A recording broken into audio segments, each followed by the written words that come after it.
So, if that is the case, then let's get this show on the road and see if I can recall, because it's been a while.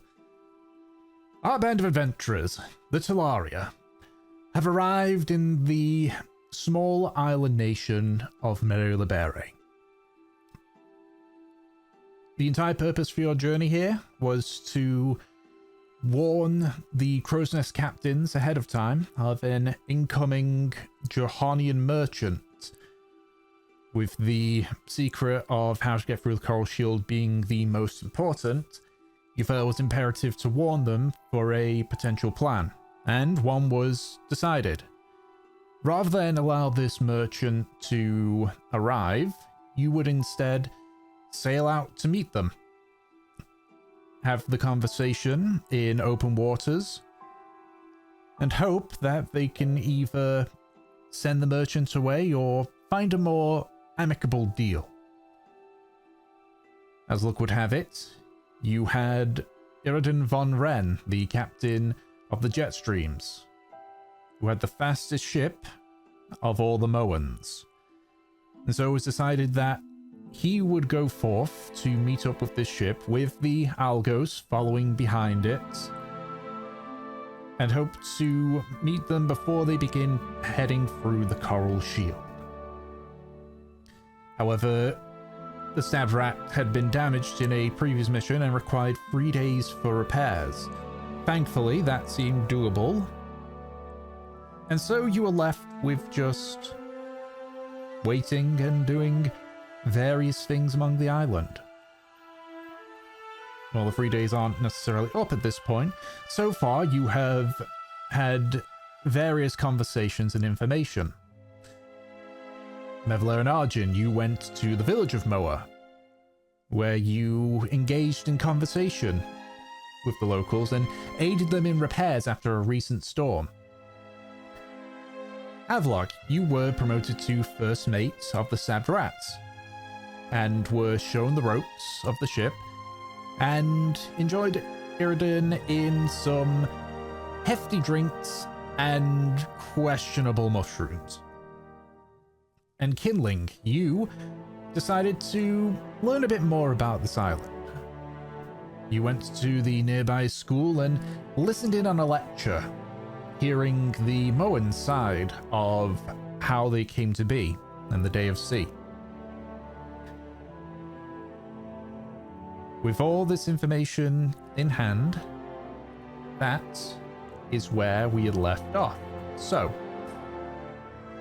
as mentioned, technically it is still downtime, so if there is anything that anyone wants to do during this, then by all means speak up.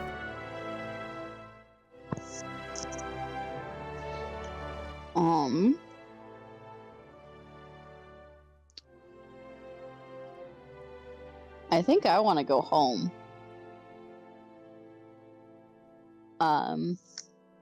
Kindling, do you need any reminders of what Mev said might be good for you?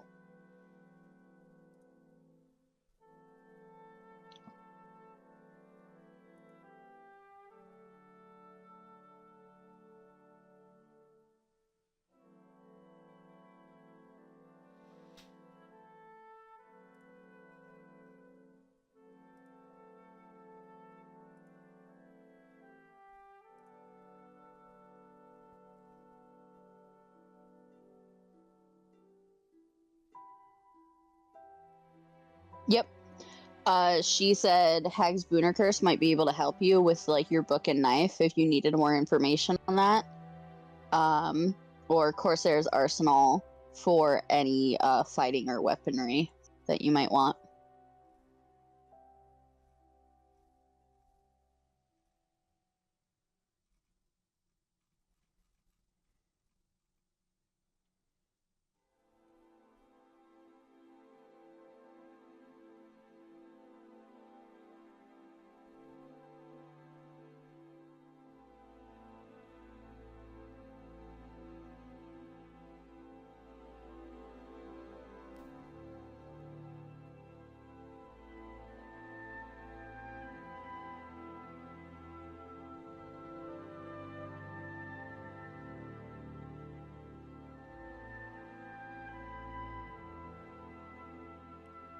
There hasn't been a specific amount of time of what's been going on.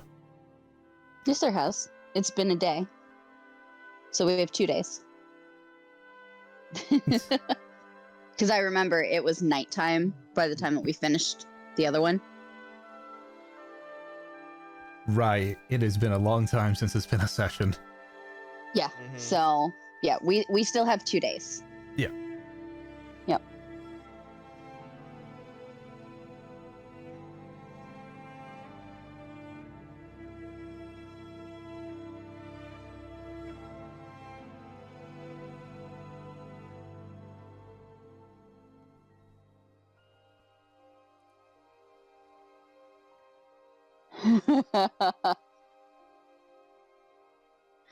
All right, so you're gonna do that on like the last day? Okay. Alrighty, what about everyone else?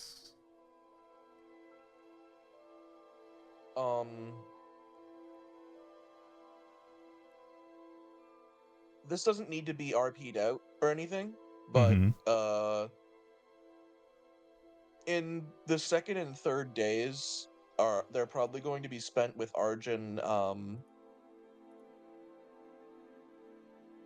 Generally speaking, getting to know the area and the people here. Whether that is with Mev or not, he'd probably, like, if Mev needed time to herself, like you said, she went home. He would probably like visit the Marauder's Mirage, the Serenade,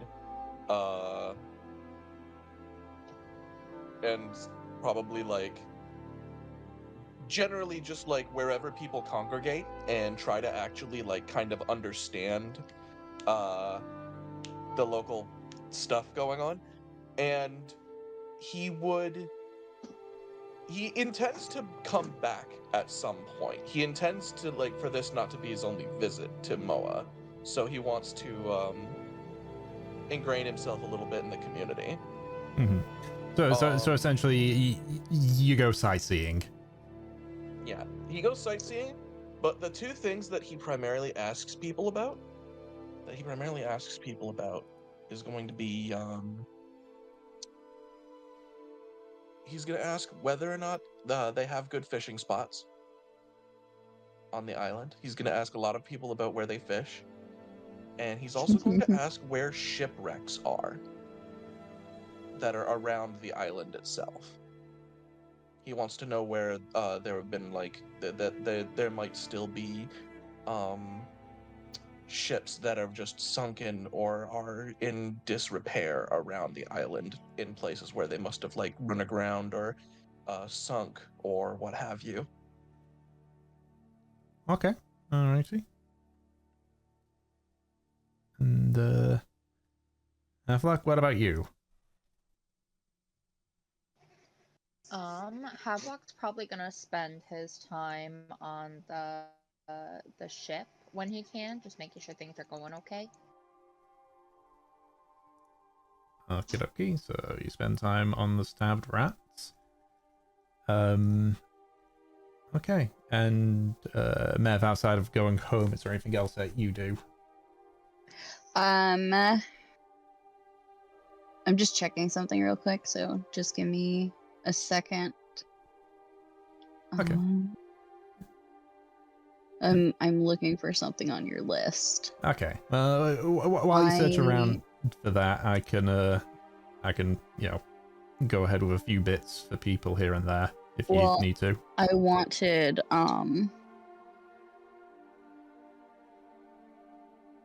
okay.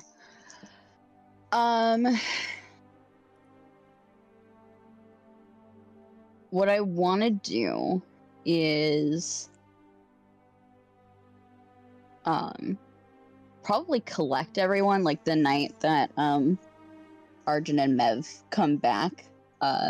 Kindling, Havelock, those 2, and obviously Arjun, but he's been tagging along, and take them home so that fucking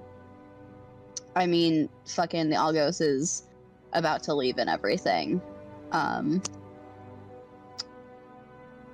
She and she has like a place to stay if they would like to stay with her. For Arjun,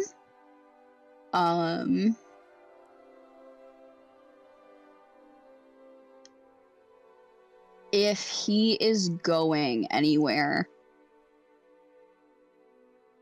she wouldn't go with him, but she would tell him to not go to Freedom Shrine or Cave of the Sunken Sea alone. She would basically tell him that one of those is like a holy place and one is a very, very bad place. So don't go wandering off there. Okay. That's certainly easy to understand. Yep. Yeah, holy and anti-holy. So don't go there by yourself. If you want to go there, come get her. And yeah, I think after that, Mev will probably take like a day to herself if no one else like bugs her. Okie dokie. Alright. If that's the case, then we'll play a little bit of a game of jump around just based on the timings and such. So I guess I would mean, and obviously if you don't want to roleplay the particular parts, you can just say so in regards to it. But I guess I would mean the first bit would be, since it's at the night of the first day, with Mev showing them the Camilla estate. Yeah. How is Havelock? How do I find him? I would say nearer to the time, him and Iridan have sort of made their way back to to the New Haven district. So maybe like Arjun and I meet up with Kinling, and then while we're walking to New Haven, we run into Von Ren and Havelock. Yeah. Von Ren sort of, as I'm walking back, just like turns to Havelock's like, you saying anywhere, or like did Mev say anything? Why are you offering something?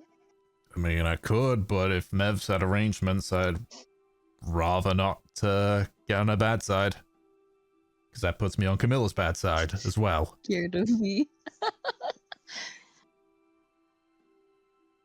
Well, I can tell you Mev doesn't have a bad side. But I'm not sure if she's got anything set up for me yet. I'll get back to you. I know where to find you. Well, I know where you live. I mean, look, I can take you to Mev's place. If there's arrangements, then you're right there. If not, then I think we got a spare bed somewhere. My bed.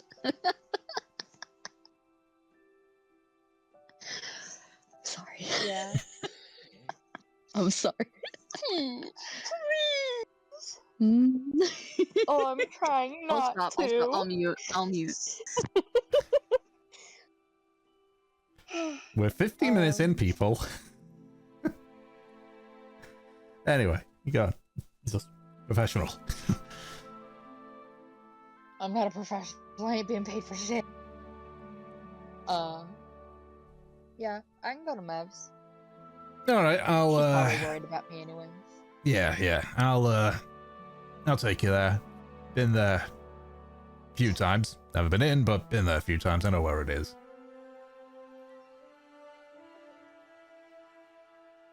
Right, and so Havelock kind of eyes him up and down for a moment. You gonna ask to hold my hand next? would you like me to? Maybe. Just sort of like stands somewhat near. He's like, well, the hand's here if you need it.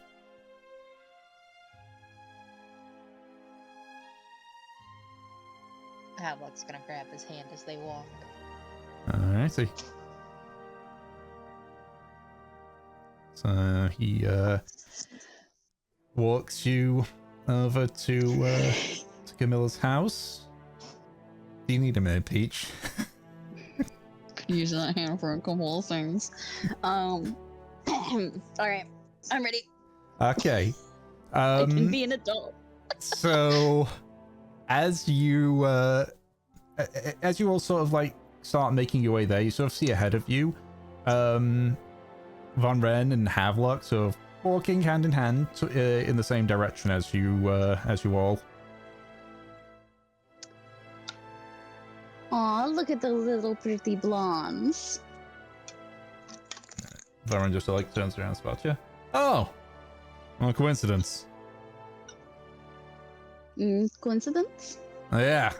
Didn't know if you had any arrangements on where this one was staying, so decided, well, take him to Camilla's place. That's if there's something arranged, great. If not, then I mean we got some space.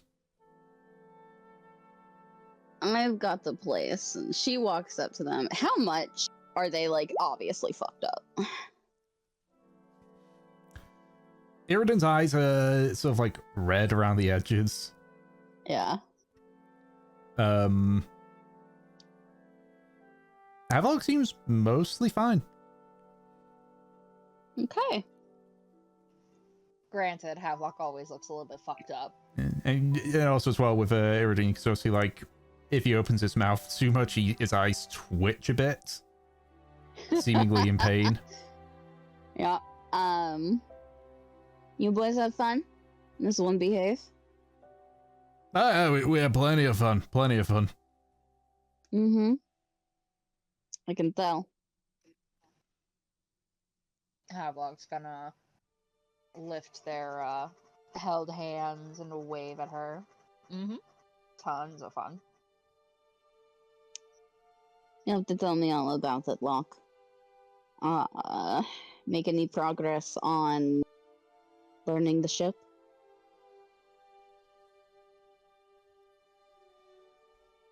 I think if I spend a couple more days on there, I'll have it by the back of my hand.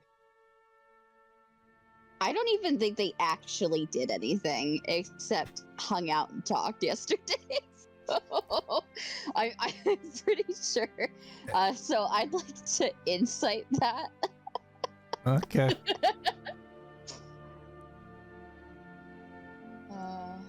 Let's see if Roll20 works today. It's Roll20 is in a Karmora session. It never works.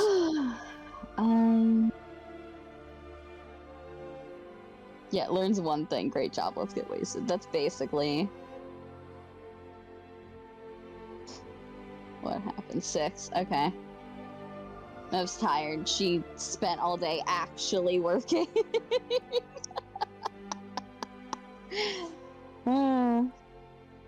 Alright, she like had a long day too. He lost his pants. a long day of pantsing each other and getting drunk and eating shrooms. Mev doesn't know that part, but she knows your work ethic. Yeah, she looks you up and down, and obviously you guys had fun, but that doesn't mean that you guys didn't do work too. So she nods. And she basically like takes both your wrists, separates your hands, and she doesn't take your hand, Havelock. She grabs you by your coat collar. She turns you around. Thank you for taking care of him, Von Ren. No problem. She puts her hands on Havelock's back and starts pushing him. All right, now spill the tea. She starts walking away. Unfortunately, he does wear underwear. So you didn't see it? No. Boo. If it makes you feel any better, he fucking stole my pants. You stole your pants. She looks down. Are you alright? Yeah, I'm good. I'm good. I was wearing something today, but Jesus fucking Christ. Today, you should probably wear something every day. But looks to Arjun and Kinling. Are you two coming? Are you going to stare at us? I know we're pretty, but I was going to say that if you needed time to figure out Von Ren, you could always go that way with Havelock and we could watch your house. You There guys will be have walked plenty away of from Von Ren, time. haven't you? Because he's still kind of standing there. We've started to walk away from Von Ren. Okay, so as soon as he's just like... He could possibly still hear it, but... As Nope. Arjun says, this Havelock will turn around and blow him a kiss. There will be plenty of time to get to know Von Ren. Very well. How does Arjun look at that? Is he like amused? Roll me insight. Roll insight. Okay. Seems like something that Arjun would find funny. Insight. 21. He seems pretty interested, pretty amused. He actually looks like he is wondering whether or not you know when someone is trying to figure out whether or not you have a type? Does he think I have a thing for blondes? Is that it? Basically. Is he gonna dye his hair? Of course not. Oh my god. Or are you sure? Of course not. Mev seeing that grins at you. It's not that they're blonde. If that's what you're thinking. Because we're stupid. It's because you're troublesome. He just snorts and heads inside. Yeah. You. I was gonna ask. When Arjun goes inside your house, he's gonna actually turn and say, "How long has it been since you've been here?"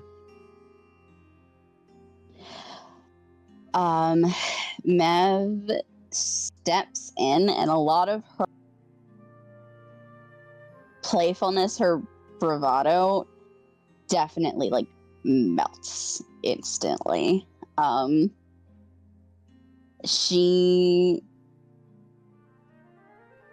Her body language just becomes very anxious.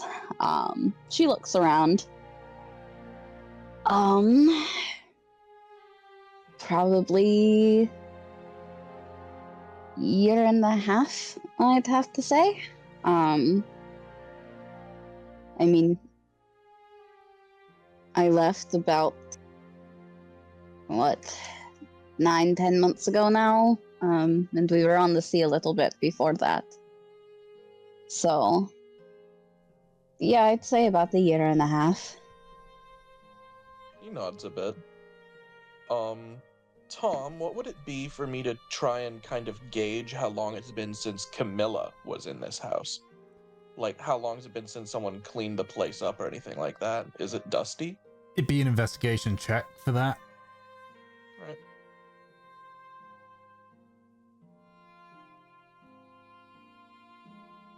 Rough. 12. There's not... Middle of the road. It looks like that the house has been inhabited within that year. With that kind of roll, you're guessing a few weeks to a few months, give or take.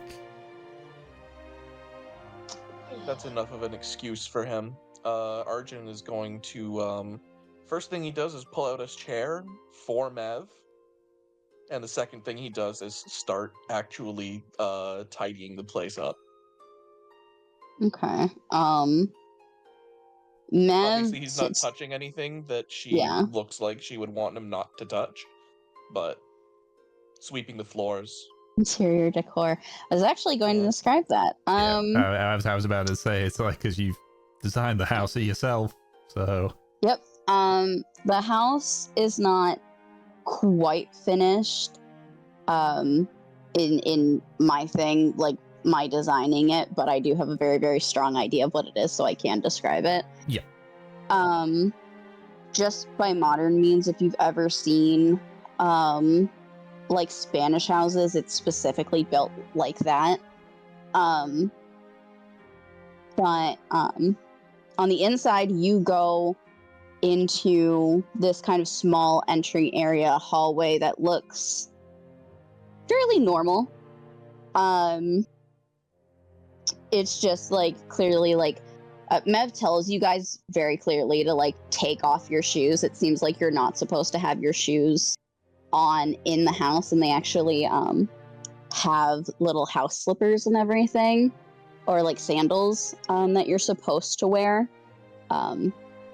If you've ever seen like the shoe area in like an Asian household, it's kind of like that. Yeah, you know, Nate. So yeah, Mev's very, very insistent on that. Don't wear your fucking shoes in here.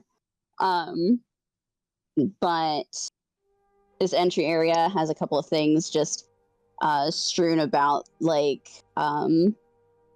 coats to grab that might have just been left behind, a couple bags. It's fairly sparse in here. There's 2 archways on the left and the right, and then there's stairs in the middle. Stairs seem to go up to a second level that you guys haven't been in yet, and the left archway goes to it looks like it actually goes to the outside, and then back a little back a ways is an archway that goes back into the house. So there is a behind the house kind of structure there.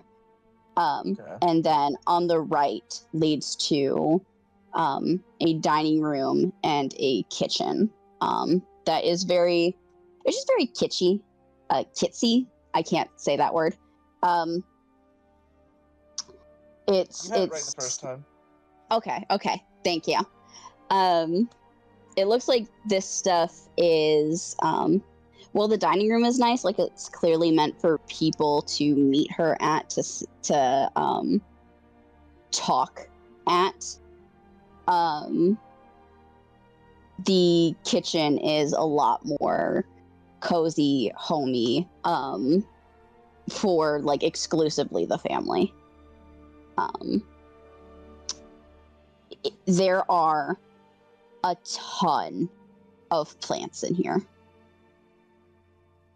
Full white living room? No, nothing here is white. It is all various shades of like almost yellows, reds, very warm woods. It's mahogany, for fuck's sake. A lot of it is, for fuck's sake, Anna. If you look throughout the house, you can see actually embedded in the wood of this house carvings. Lots of carvings of drawings that are at not exactly Mev's height, but someone a little smaller than Mev, probably about her waist level. You get the sense that these drawings throughout the house that have like kind of been carved into the wood where they're not supposed to be there, like they're small little things, that is from Mev in the past. It's shit that she wasn't supposed to be doing, but she obviously could not help herself. Also in the little like outside area that leads to the back of the house, there is a big, beautiful but faded painting of just something very abstract. It looks like it's meant to be the sun, but it's very, very artsy. Other than that, if you would have to go upstairs or outside to find anything else. So, as we go places, I can describe that.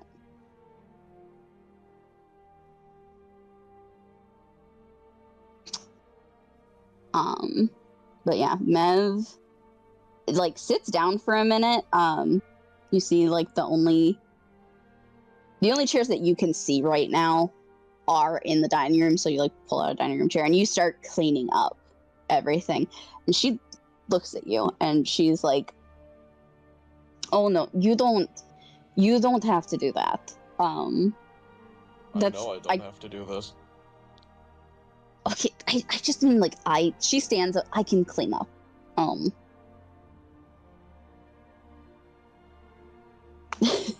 Mevalair. I Arjun. never asked the details, but I know that you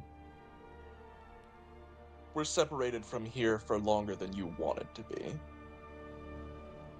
Take a minute to enjoy being home before you need to start doing something like this. I just want you to be able to appreciate the fact that you have a home. That it's still here. Besides, you know me. He smiles.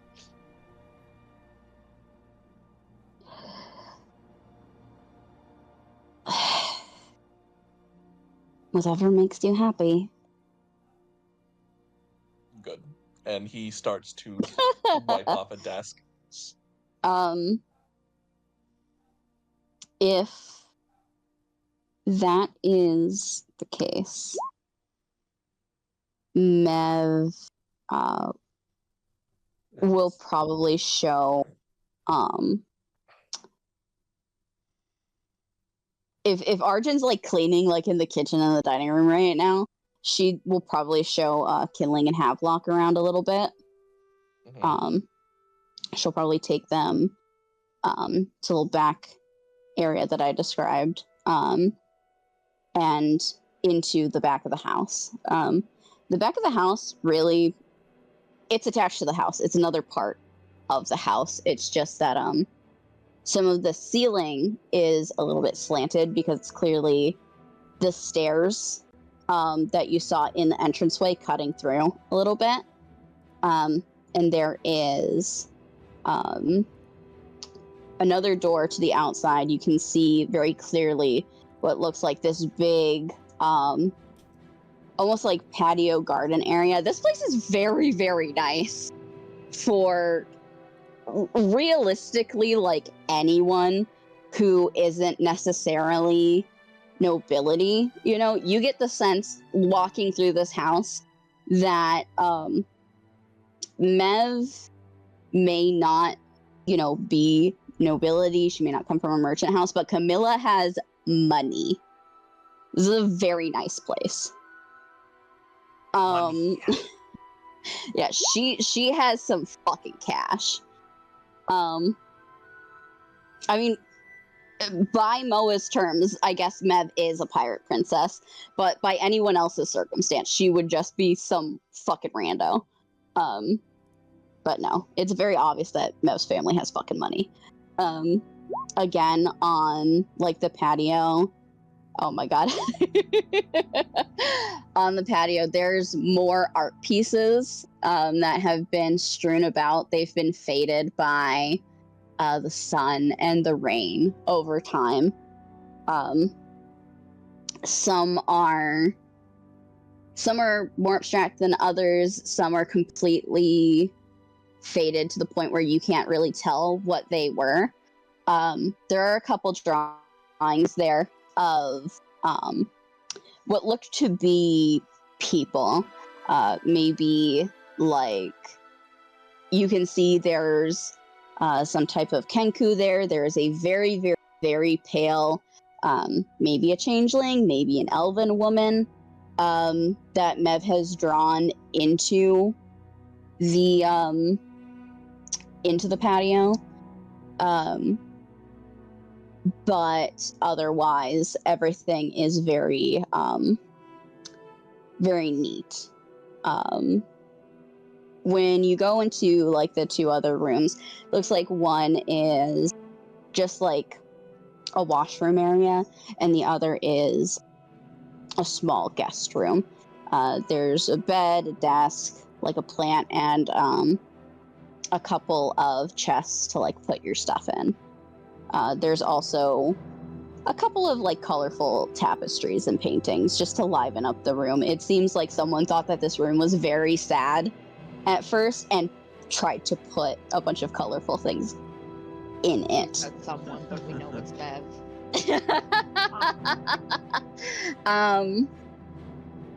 So Mav points out this room.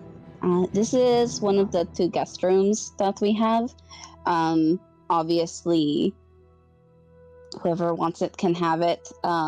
Havelock, I intend for you to stay with me, like, in my room. Of course. Who else is gonna cuddle you at night? That's not why, but okay. Sorry, Kindling, I'm taken, and Havelock pets him on the head. She actually, like, reaches to the desk and she touches it. How much dust is there? Not any more than than anywhere else in the house, it seems. Okay. Seems like that makes Mev a little nervous. She looks at them. I feel like I have to, like, clean Arjun's room before he cleans it.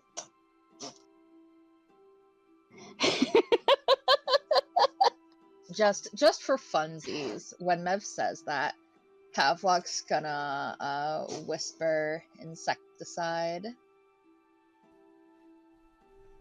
Just in case there's any bugs in here. Uh-huh. Okay. Yeah, I think Mev will actually stop and take a little bit of time to clean up in here, like, just in case. Do you guys do or say anything? Is there anything... No, I don't have spell slots left for that. Havelock's gonna take out some of the scraps of fabric that he has and start help cleaning dust and shit off. I can't wait to actually send you guys pictures of this, but... Are you We're all telling me cleaning the room just in case Arjun stays in here. Oh my god.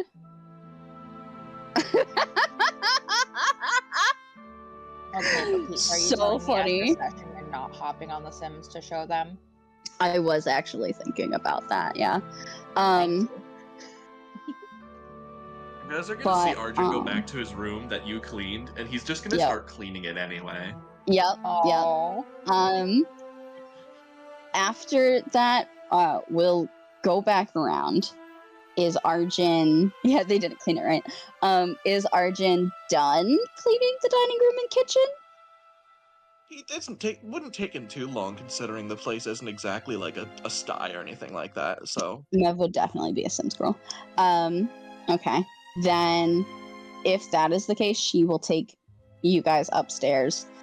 And this leads to kind of a,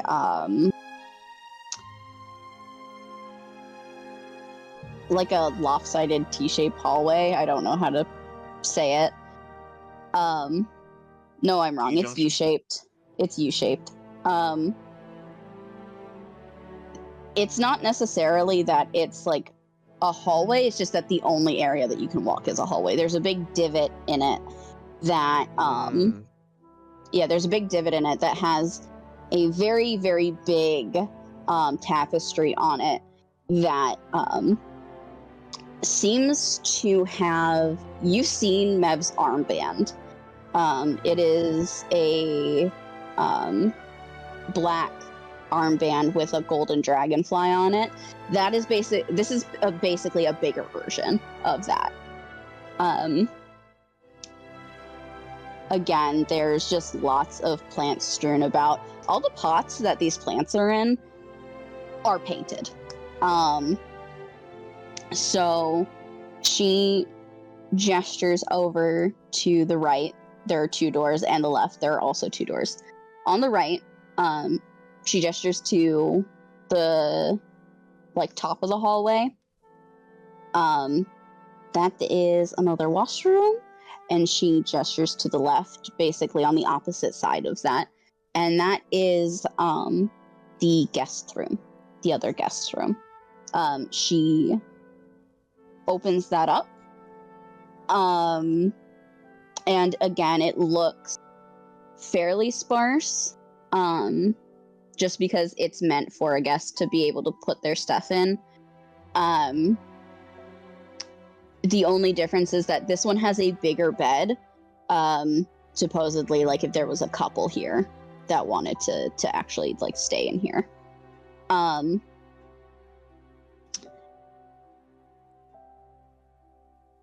She gestures to the doors on each end of the hallway.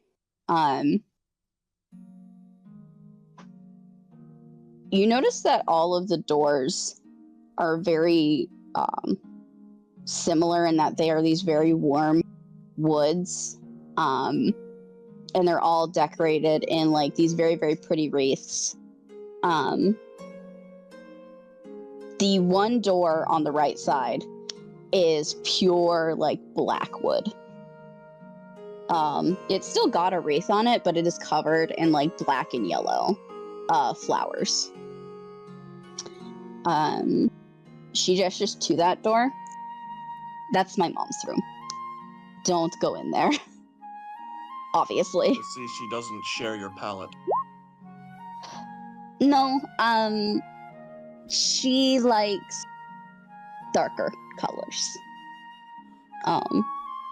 Which is fine,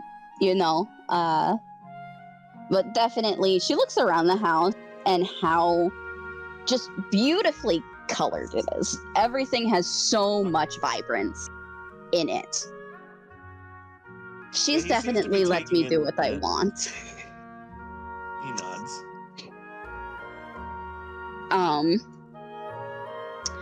And she goes to her door, which has this it's a lot of sunset colors of reds and yellows and oranges,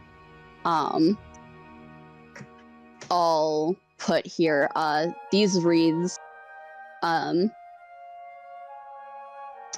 have been they're clearly old, but they've been preserved in such a way that they can last a while. And she gestures to this door, which I believe also has a drawing on it, but I can't remember what it is right now. There's so many fucking details of this house. And this is my room. She will actually... She opens the door. Or tries to open the door.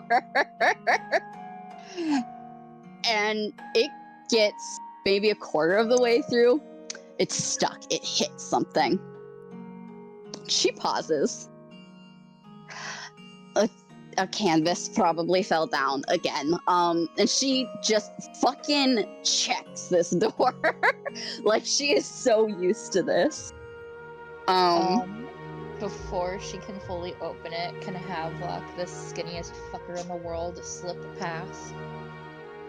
You'd have to get through her because she's right by the door. I'll take that chance. I don't know how you would do that. You'd have to move her. Okay. Fucking strength check, just lift her up and move her aside. Oh my god. Okay, so you Mev opens the door to show you her room, and sure enough, a canvas that had fallen in front of the door, it doesn't even look like a used canvas, falls over on the floor. She pushes it along, and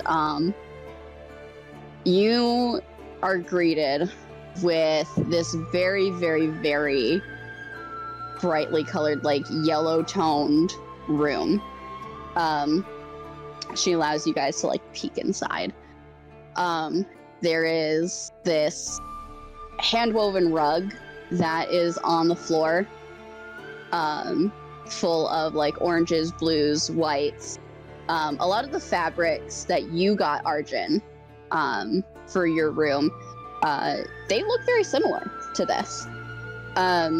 She has a slew of canvases by her bed, by what looks like a little sitting chair where she can like hang out and like read or write or whatever in. And the walls are absolutely lined with pictures. Not necessarily pictures, but like drawings and paintings. Some of them are complete, some of them are half finished. There's a bunch of painting supplies, a bunch of art supplies that are just kind of like littered on the floor in front of the left side of the room, which is coincidentally where her door is at.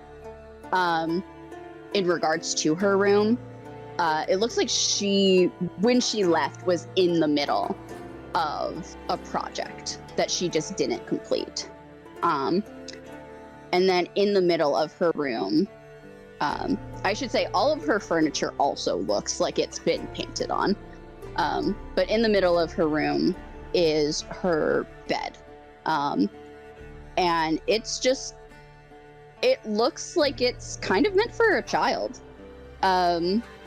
It's this twin-size bed. Again, lots of oranges, reds, blues, yellow. It looks like Mev's just had this bed for a very long time. But she opens the door and she shows you, this is my room. Bit of a mess right now. She walks in. Has anyone been in my room since I left? So you sort of have a quick look around. Everything seems to be where it is, but you notice on the bed it's a small box.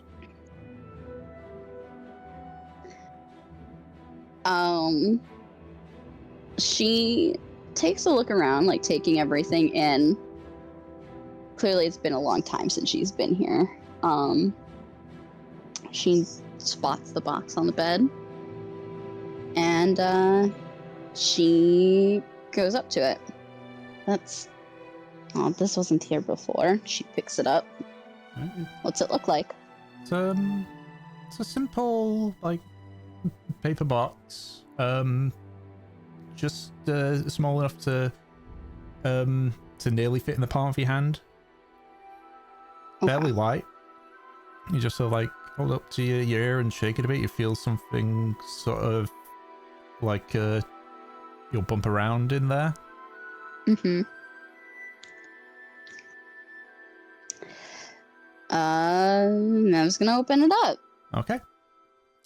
You open it up and a small bit of paper falls from the top of it. Okay. But looking in the box itself, you can see what looks to be a small brooch with a aquamarine gem in the brooch.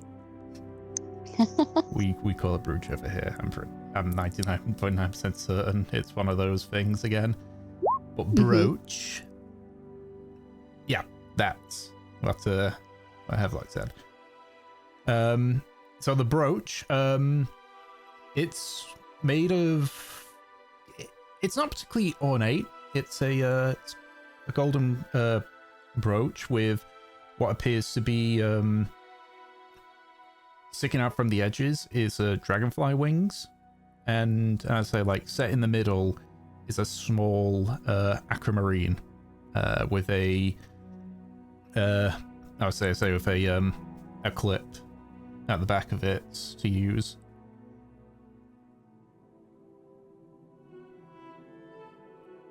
You notice that this also has quite a bit of dust on it as well, like the rest of the room does. So it's been here a while.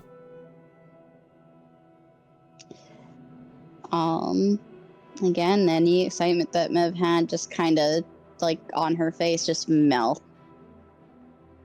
A very, very solemn expression.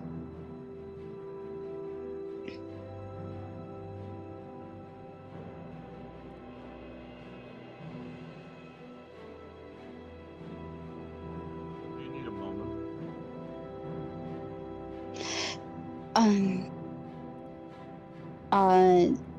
She quickly puts the brooch back,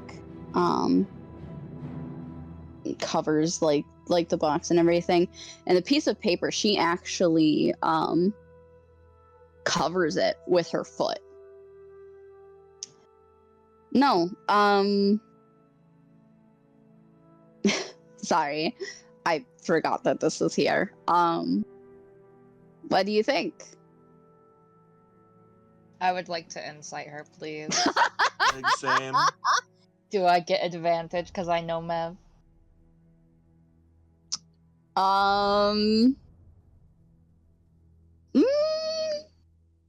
Sure, I'll give you advantage. Yippee. Honestly, at this Wow, point, Mav, I should you're have so fucking fucking truthful. proficiency in deception. Man, I 16. almost clicked intimidation. No!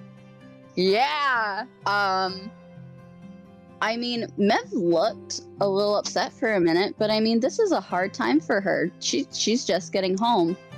And I mean, she bounced back so quickly. Do you see the smile on her face? You know, people can't fake that. Cheshire smile. It is full teeth. It is the Cheshire smile. Get fucked. Yeah. So yeah. Hope you guys like the place. I know it's kind of, I mean, it's not everyone's speed. It's I mean, my room's a little cluttered. You see Arjun pick up the canvas that fell down and put it back. Yeah. And then he tilts it Just to the falls side. over? And then he moves the one behind it. And then he moves the one next to it. Are you looking at the paintings?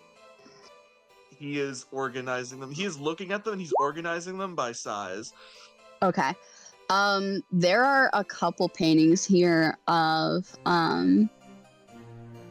just the scenery that you've seen around Moa. Like, you could look straight out of Mev's window and see the town and the ocean outward.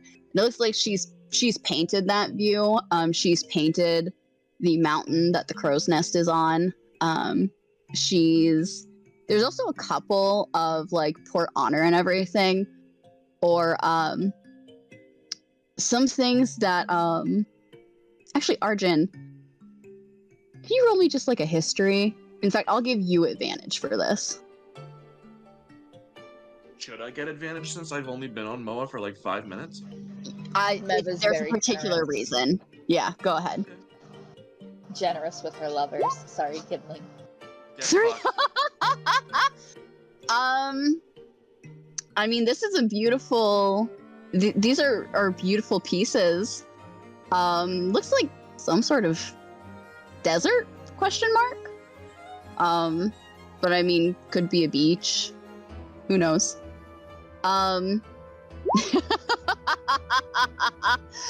Yeah, it's a 3. And then there are a lot of people. There's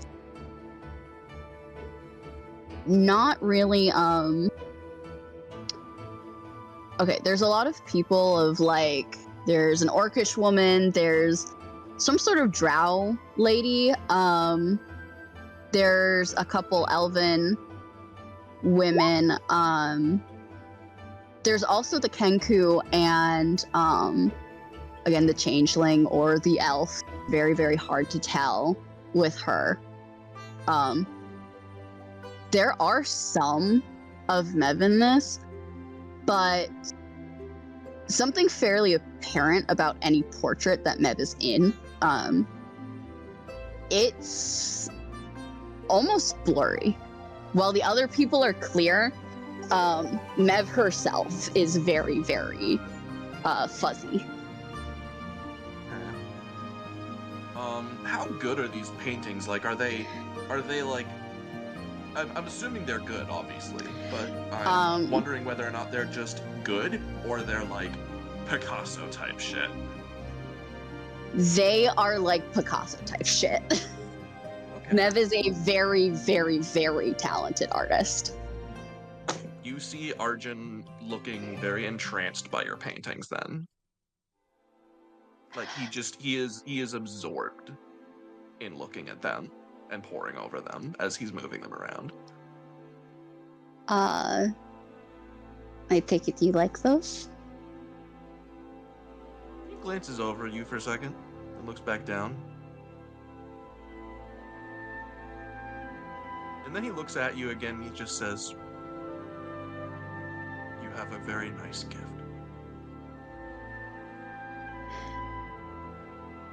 She smiles very warmly. Thank you. It's I think it's like one of the only things that I really enjoy. So thank you.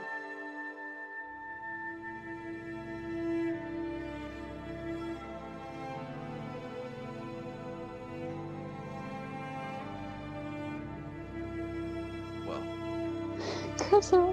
That's a crab. What do you add a crab to? I hope that's a joke. It is a joke. It was the Okay. beach thing. I was thinking Okay. of fucking In the Heights. I did the crab. Okay. horrifying. Imagine, Actually terrifying. like, imagine going up to someone's work and seeing these beautiful, beautiful pieces and just putting a fucking crab on it. Listen here, woman. I will go back to all of your art pieces that are digital. I can do it. Oh my god. Okay, my art is not the same as Mev's. These are like some fucking, like, Da Vinci level dreamlike pieces. Okay. Yeah, and yours are better because they're actually Oh real. my god. Da Vinci is real. Yeah, but that's Okay. not. Okay. Yeah, Mev will give you guys a second to just kind of like look around. If you guys want to go through the house and look at anything, it seems like the only place that she told you not to go is in her mom's room. Sorry. So yeah, go ahead. Mev's just, I think she's going to be like trying to clean up her room a little bit. I have two things I'd like to do. Arjun, give me your hands. He will look at you a little funny, but he'll give you his hands. I'm taking my scraps of cloth. I am tying his hands the fuck up the best I can. Kinky. You're not to clean. I'm gonna Why? show you where you're sleeping.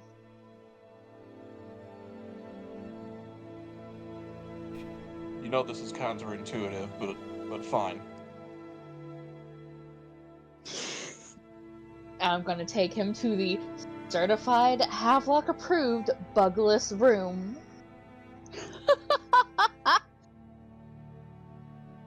This is your room. It was meant to be like his and Kenling's choice. Havelock's just decided. It is Acceptable. certified bugless, and the Havelock does not have any spell slots left until he take a nap. Oh my god. Oh. 1 second. So Kidling has claimed the room. When you get there, he's just patting you on your shoulders, and he Oh my got god. out of the tied hands already without you even noticing. Hot.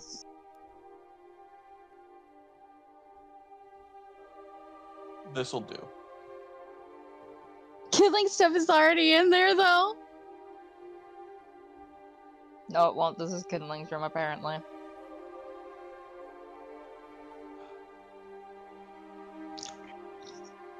He closes the door. Oh my gosh. With him in it? Yes. Okay. Well, him and Kidling will need to have a conversation. No, like he closes the door with Havelock in there. He just leaves Havelock in there, and he goes to Oh. see the other room. Oh. Okay. Well, the other room Mev showed you is upstairs. That one looks like it hasn't been cleaned yet. He's just fucking with you because he's about to go clean. Nice. Kindling, do you stay with Mev or do you go to explore other things?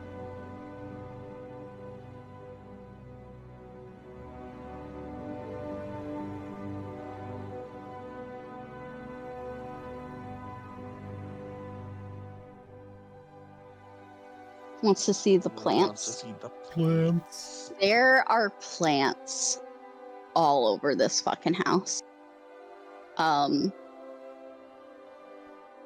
Just so many.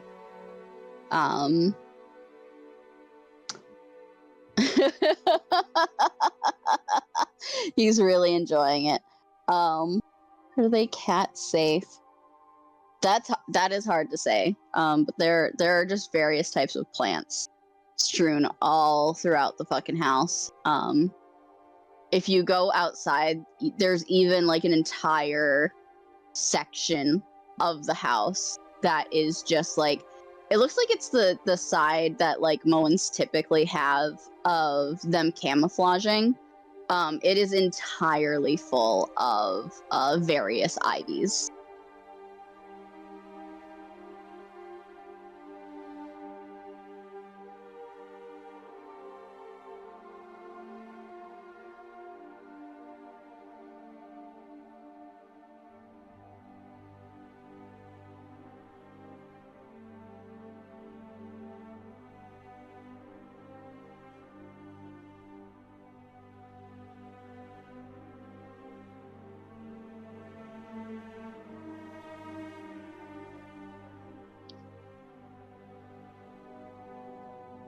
Oh my god.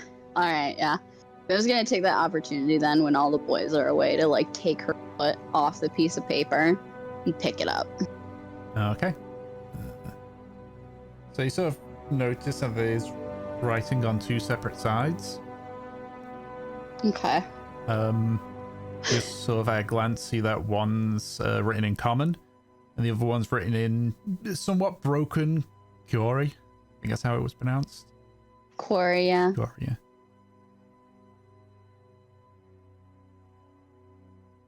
So which side do you read first? Oh man. Each one appears to only be about a sentence long. I'll read the common first. Okay. So the one in common says, to the one who took what doesn't belong to them, poor choice. It's clearly in Camilla's handwriting. She turns over to the quarry. Okay. You know what? I'm just gonna DM it to you.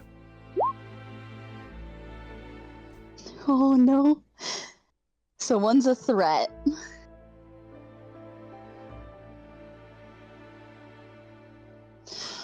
Oh. I will let you decide if the rest of the class knows or not.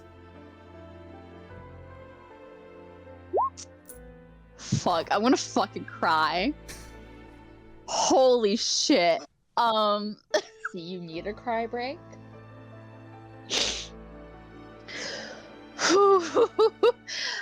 Mev pockets the note away. Fuck. You need a minute? She's going to take the box and she will put it in her bag. It seems like she's not gonna put it on yet.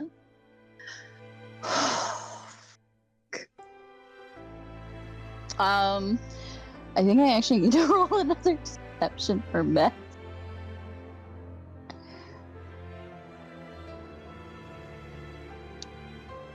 And I feel like that's something that would just make her fucking cry.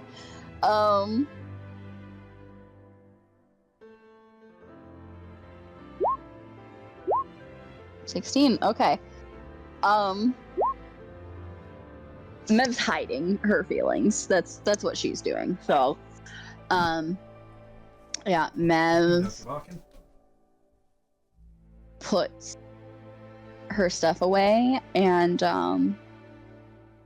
she takes a very deep, shaky breath. She will head out basically to see what you guys are doing, if arrangements have been made. Arjun, I assume that you are in the guest room across the hall cleaning.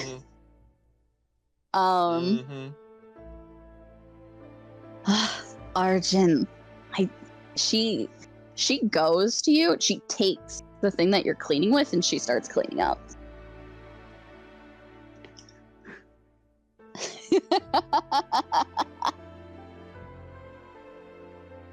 Sorry. You could at least ask for help.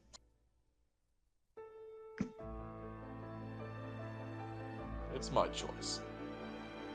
It's my house. Touché. She smiles. She will help you, like, clean up things, get set up if you need to. Doesn't take much. You notice that when you like you saw kindling, obviously, like all he probably did was put stuff down in a room, and that was now his room kind of thing. Arjun hardly even does that. He's got like maybe one bag at best that he puts on a chair, and he makes sure that the bed is made, and it's almost like the same difference as going into a hotel, but not wanting to disturb it. Arjun is me.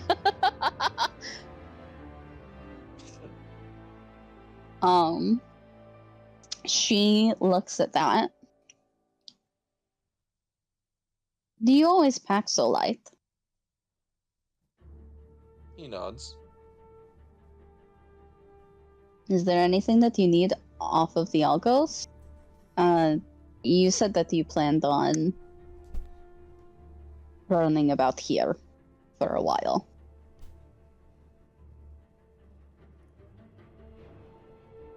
No. He reaches into the bag. The only things that are seemingly in the bag, other than maybe like some random like knickknacks, like his crossbow bolts for actually fighting and stuff like that, are the very same like blankets and sheets and all that he got for you.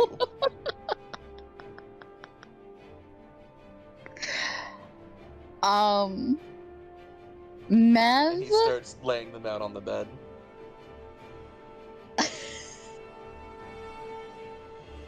Mev just watches him do this.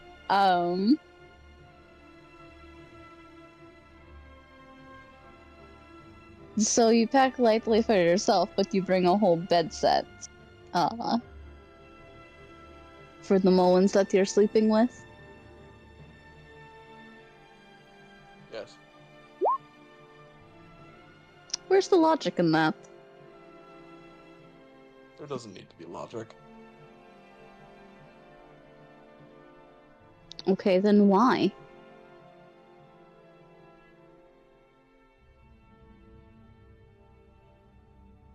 He looks at you, and then he kind of looks up at the ceiling for a second before he looks at you again.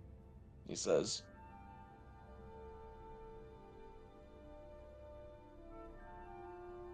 I rarely have a place to call my own. Usually, it is a temporary fixture. It's better to prepare for others than myself, because it's likely that I won't be there for long.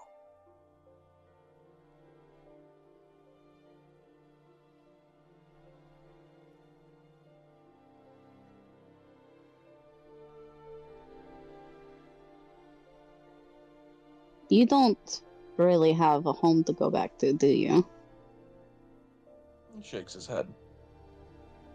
I haven't had a home in 40 years. More.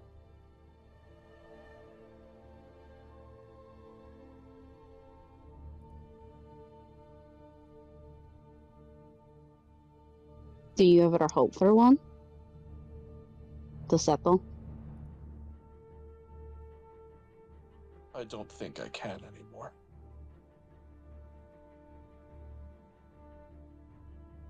She nods. I got that sense when we were downstairs. She leans on the wall.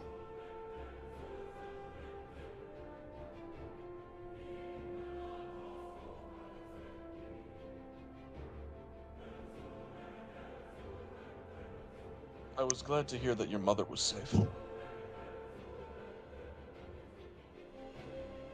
I was too. Now it's just a matter of trying to find her. We will. Maybe, but maybe not in time for the meeting.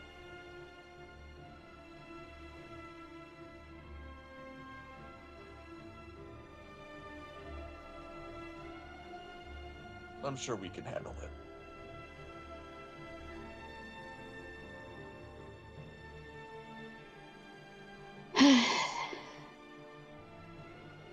As long as we're careful about Von Ren. Don't get me wrong, he's talented, but, well, let's say that there's only one thing that his tongue is useful for. Or so I've heard. I gathered that to some extent.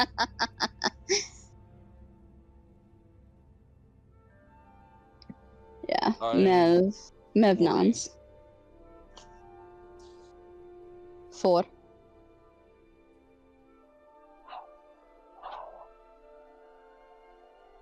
He has avarice in his heart.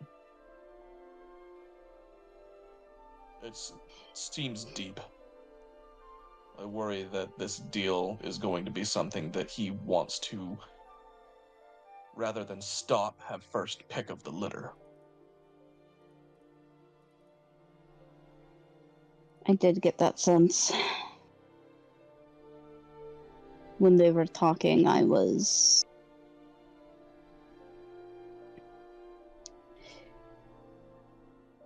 He made it apparent that his ideals for what we can do with this are not the same as anyone else's. Arjun nods a bit.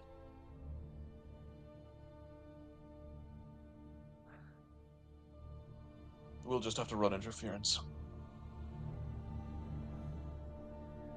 You're right. She looks up at the ceiling.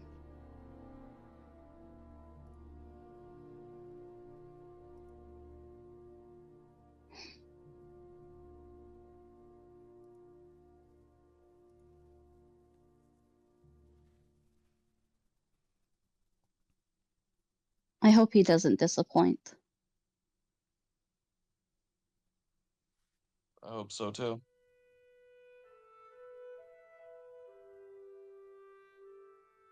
At least his boat is fast.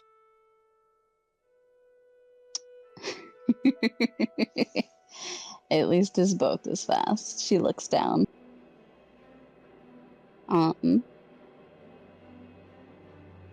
Once you are settled, she stands up.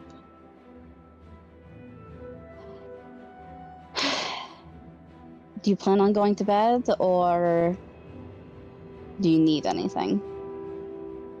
I can probably make us something.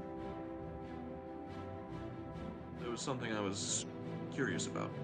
I wanted to go out for a little while and come back later in the night, if that's okay. I mean, that's fine, but what's up?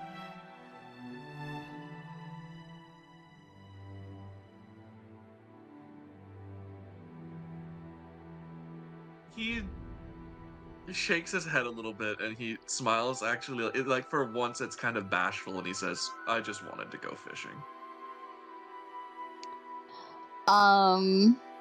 Yeah, she grins. How close even is the nearest fishing spot? Cave of the Sunken Sea's pretty much the closest bit, so it's not. Who the fuck fishes at the Cave of the Sunken Sea? Well, the cave is at the It is time. is at the coast, basically. Okay. I will tell him to go to the coast, not to the fucking cave. Holy shit, imagine. Yeah. I'm back. No. I caught the curse. Oh my god. Okay, Yeah, no. I can just imagine here that is what you tell people to go fuck themselves. Why don't you go fish at the Cave of the Sunken Sea, buddy? Yeah. She... Holy shit. She just kind of gestures, to the... What is it? The east? I'm assuming that this map is northwest, east, south. Yeah, so it's northeast. Okay. Yeah, she gestures, like, just kind of abstractly to the northeast. There's a coast a little bit out from here that you can probably fish at. But it's by, Sunken Sea. I would be careful, don't go into any caves. If you hear people screaming, don't. Like, don't go over there. Don't address it, okay? Pretend you do not hear it. All sound advice. It's like the fucking Appalachian Mountains. Yeah. She nods. Stay safe. Keep your head down. Don't ask stupid questions. He nods, and he will depart. All right. He's been on a ship for like longer than they have, Yeah. and with a new crew, new people, Bali, and a couple of his crewmates, but like he just hasn't had time to be alone for a hot minute. So he's like, man, I really want to just be by myself for at least 5. That'd be great.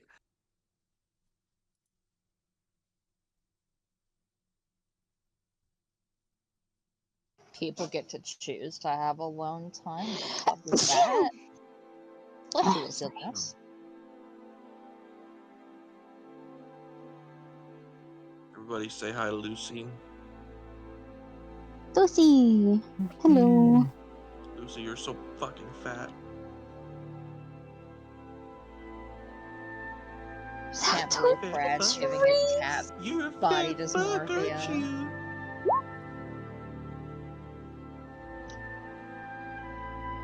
Alright, so you guys are all gonna go fishing or hunting in the middle of the night? Sounds like a good idea.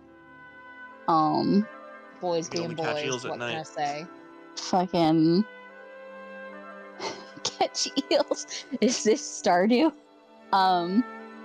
Yes. Yeah. If that's the case, Mev is definitely gonna enjoy her own alone time. Maybe just clean the house up a little bit. I think she honestly might peek in Camilla's room. Okay. Those room is fucking trashed.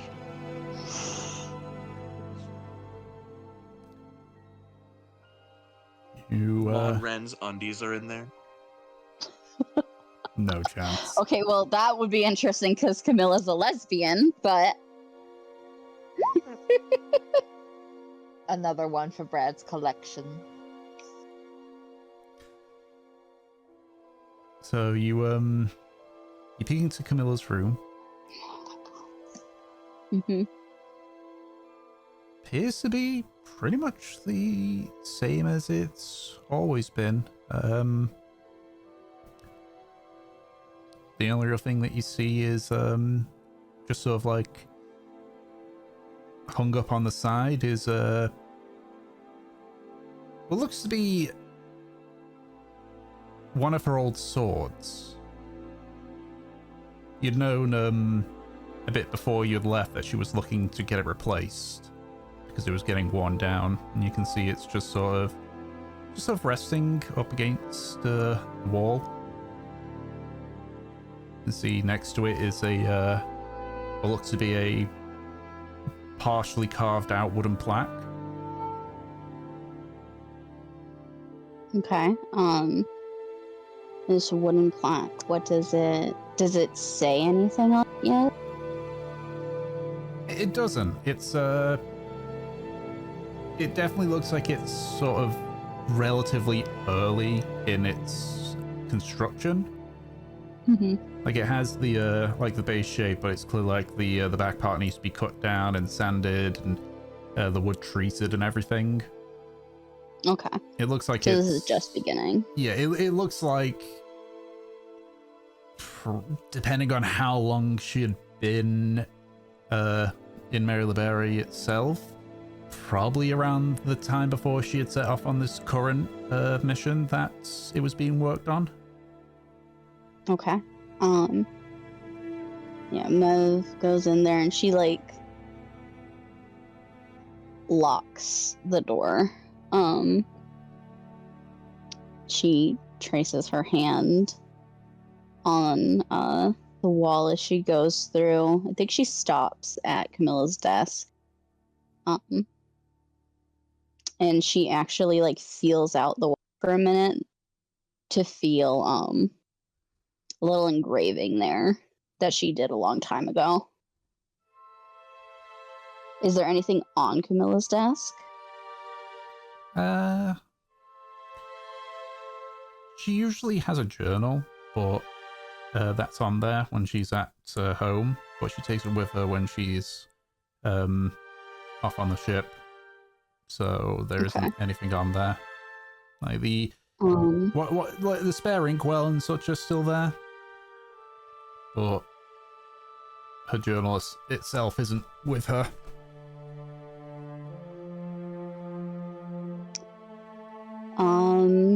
She goes over to Camilla's bed and lays down on it. I think she takes a pillow and just curls up with it.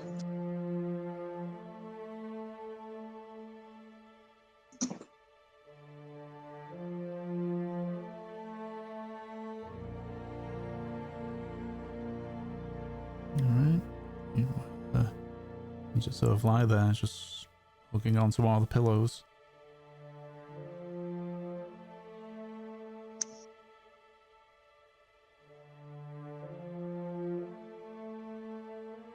Alright. Alright. So.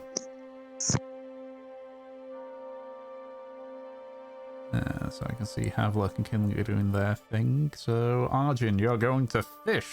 Am I right? Damn right. Alrighty. So, it's about a 10-minute walk. Roll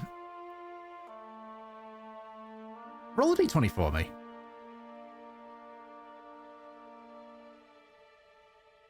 You are jumped by gnolls. That's fine. Okay. As you sort of like making your way there, you notice a small pathway leading northeast. Seems pretty convenient.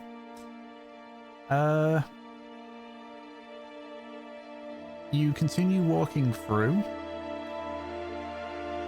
and eventually you start seeing like the odd torch here and there. Very, like, clearly they've been seemingly magically altered to not emit as much light. But as you keep going and you hear the sound of the waves and such, you see a cave ahead of you with what looks to be about 4 individuals just sort of sitting around a fire. I'm going to veer in the other direction.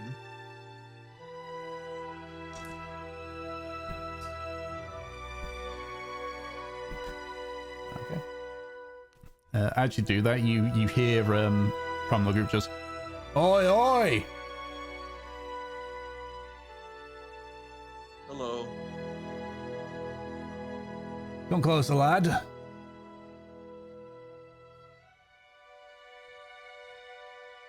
He comes a little closer. He's not going to, like, come right up to them, but Yeah. he gets closer. You get a bit closer and they seem to be fine. It's like, "What are you doing here then?" I came out here to fish. That's it. Oh, right. Oh, so I thought you were here for someone else. Shakes his head. You can see that he's actually got the gear on him and everything too. Like he's got a rod, he's got like tackle box, he's set up to fish. That is very obvious. Oh. Alright. If that's the case. Just sort of like looks back towards the cave, sort of leans over and just sort of like points like directly eastward. There's a animal trail that way. Follow that. Go until you can't see the back of the cave here. And it'll be safe to fish then. Oh. Thank you. No worries, just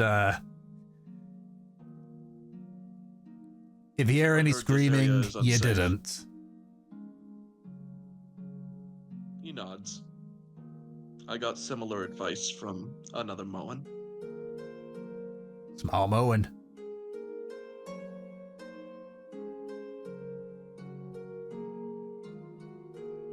Thank you. Anytime. He heads off. I see. So you follow the trail. It only takes a couple of minutes before you can no longer see the cave or the people. And it's sort of a nice little. There's rocks like all around, but this appears to be a nice quiet spot where you feel you can fish without it causing issues.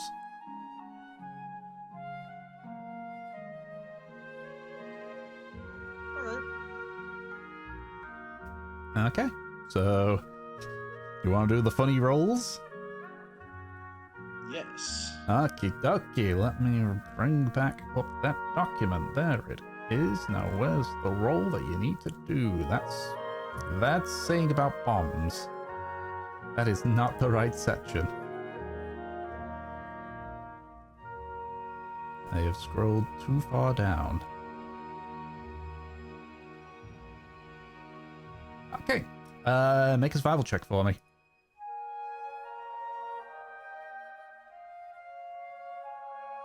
Sir Bibble. I mean, if he wants to roll perception, he can.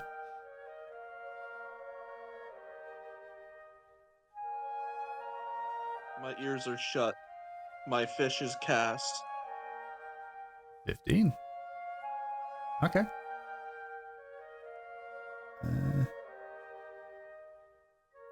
So, 'cause I need to remember this one.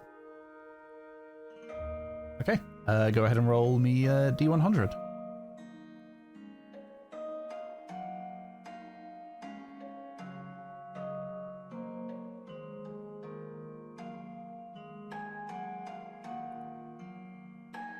Oh, hell yeah. A 5. I catch a tire. So I don't think.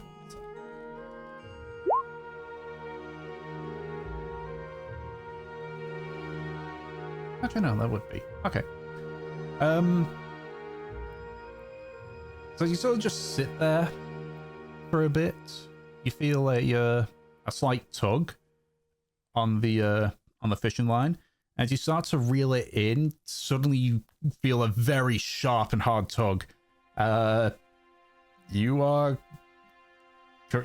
caught something big. That's it. That's for sure. So make another survival check.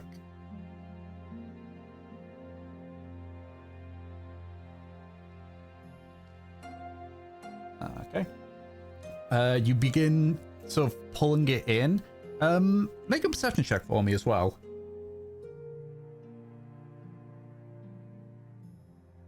Okay. As sort of like pulling it in, there's sort of like it goes slack for a second, and you think that the it's gone away or something, but you sort of like peer out into the distance with your dark vision helping. You see what appears to be attached to your line jump up in the air. It appears to be a reef shark. Oh, hell yeah. It's still not fully pulled in. Go ahead and make another survival check. That's shitty. But it That's rolled a shittier. milestone. You sort of stand up, sort of plant your feet firmly and begin pulling back as you reel in. The weight seems to increase almost. You sort of have to reach up to the line itself and start pulling. You sort of like look down and you can see that the you've beached the reef shark. It's thrashing about still. But you just pull it up to the top where it's flailing about.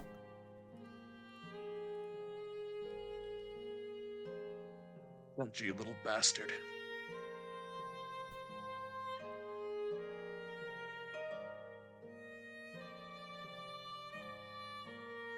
I've done it. I caught a whole fucking shark. Mm-hmm. So the shark it's flailing about. It's trying to bite at you. Don't. I will terminate the shark. Okay. Make an attack roll on it. Oh shit, okay. I mean, like, he's out of the water. I can literally just put... Well, I mean, like, he's still a shark. You're right. Yeah, you're right. He's still a still fucking shark. He's got teeth. He can still bite at you. That's a hit. Go ahead. Yep, damage. I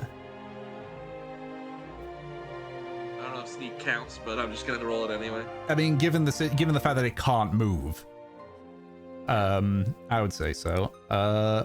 Yeah. So you just sort of like wait patiently. And it's so like bites at you, you dash forward and just stick the dagger directly into the top of its skull. You step back quickly, letting go of the dagger. The shark flails a little bit before it just flops down and just stops moving. You rolled the exact amount of damage you needed to kill it. Hell yeah.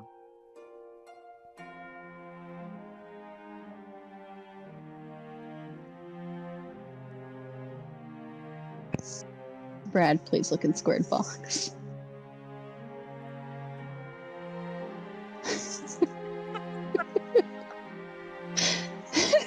Yes.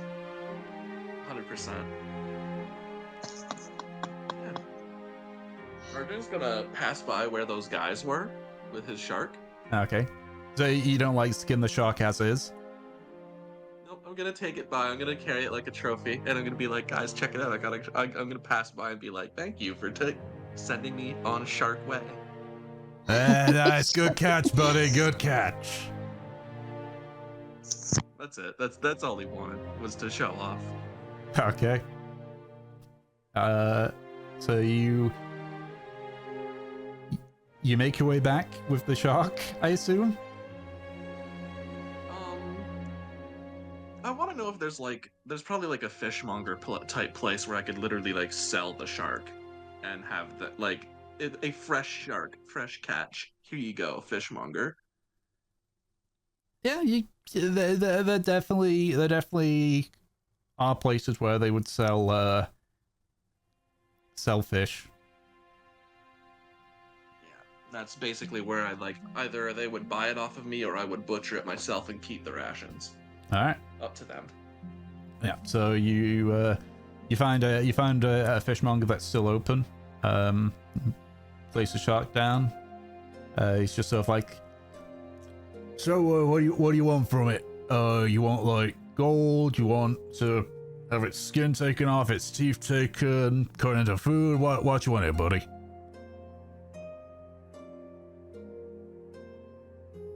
I would like a handful of teeth, and you can have the rest. All right. For a price, of course. How much you thinking? Tom, how much does a shark cost? So, being a merchant, you probably know a few bits of this. Shark skin typically goes for around about 10 gold. It's used somewhat for like maybe coverings for shields due to its toughness. The teeth, like as a whole, if you can get all of them, go for about 5 gold. And the rations, it depends on how much you're able to get, because usually it's you can get up to like 8 rations, which they go about a silver a pop. So I'll sell the skin. I'll sell the shark. I'm gonna take the teeth, and I'm gonna basically string up the teeth into a necklace. okay, so are you gonna try and extract the teeth, or do you want the fishmonger too?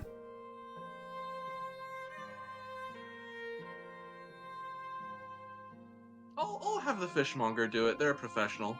They're probably better at survival than I am. This is their job. Actually, a nature check for him.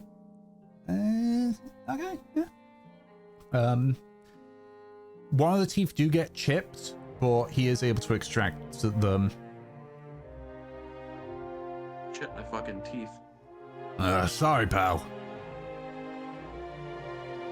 Got the rest of them, though. Tell you what.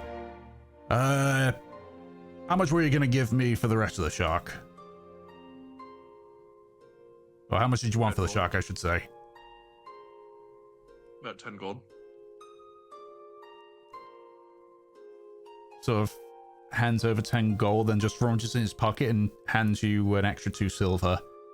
2 silver for the damaged tooth that I caused. Thank you.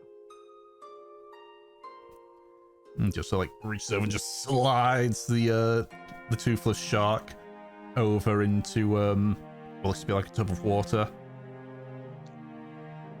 Yep. I'll head out. I've got teeth now. Okie dokie.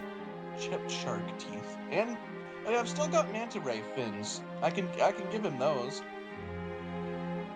Yeah, if you want to. I mean, what else am I gonna do with the fins of a manta ray? That's a good question. And it was a giant one, I think, wasn't it? Yeah, it was. Yeah. Yeah, so he's just so like, you're about to set up, or you just turn around and come back. Yeah. Thunk. Manta ray fins. Jesus.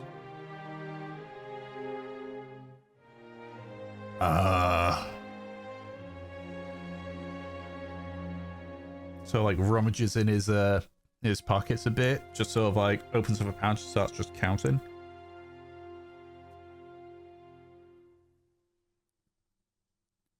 $10 platinum, okay? That works for me. Takes out 10 platinum and hands it over to you.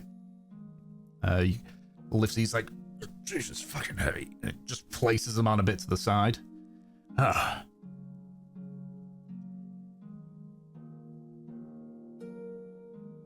All right. Yeah, no, Arjun had a lucrative day.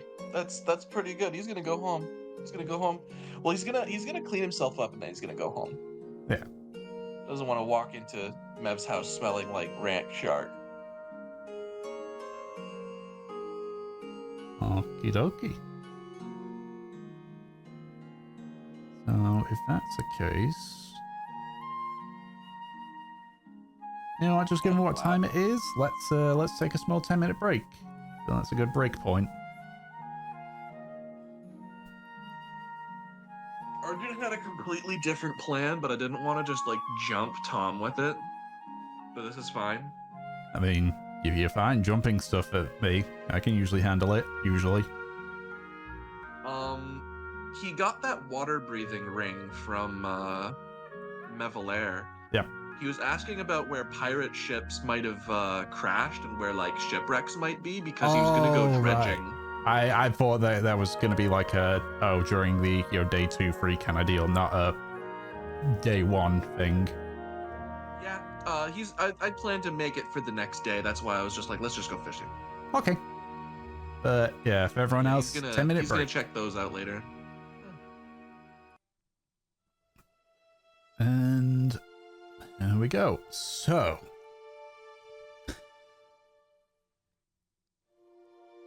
you all wake up on the next day of your 3-day downtime. So, I know we've all said what we aim to do, but I guess the question is more, who wants to go first on their little adventure? Are Kindling and Havling not going hunting? Are they going?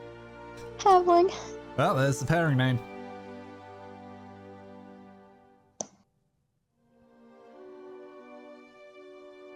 I haven't had enough screen time yet, you guys. I think I should go first. I think that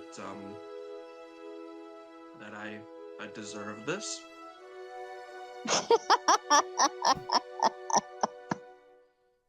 My name is Ash. Oh my god. I was gonna say, shit, when did we let Aki back into the party? Fucking Brad, these are recorded. Yeah. You can edit. I can, yes, but Oh. Just put like a Ash goose gonna honk watch sound one of effect those. over that. it's fine. Okay. I know what I can do. I've got a sample on my GoXLR that I can just replace over it. Oh boy. It's nothing inappropriate. It's just a funny line from Metal Gear Solid 2. Good. What day is it? No, not that one. It's, let me see. They shouldn't be super loud, but I don't know if it'll show up on the recording board. That line. I'll just replace it with Solid Snake.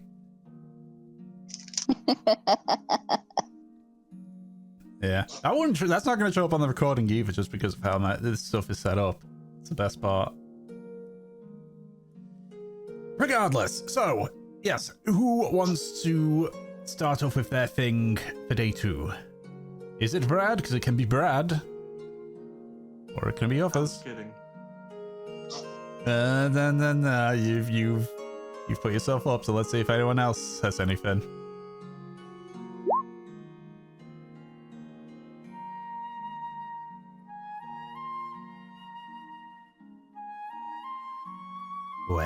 Well, Mr. Brad, it looks like you're up. Wow. Okay. All right. So it was dredge. It was basically looking through shipwrecks and sightseeing. Yep. Okay. So do you say to anyone that you're gonna go sightseeing? Tell Mev like we get up at breakfast or whatever, and I'll just say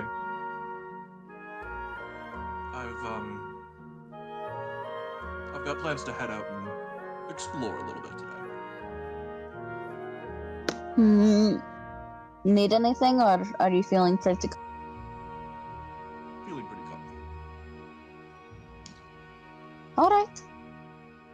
She nods. I mean, she's already told him like how to behave, so.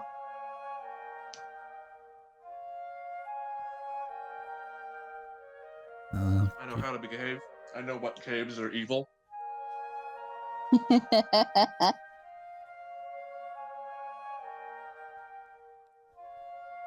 Alrighty. So you just explore all of the essentially the main points. Mm-hmm. Okay. So you've already seen the village of Moa. You'd gone on the first day. You know of the Wanderer's Retreat. That was also on your first day. I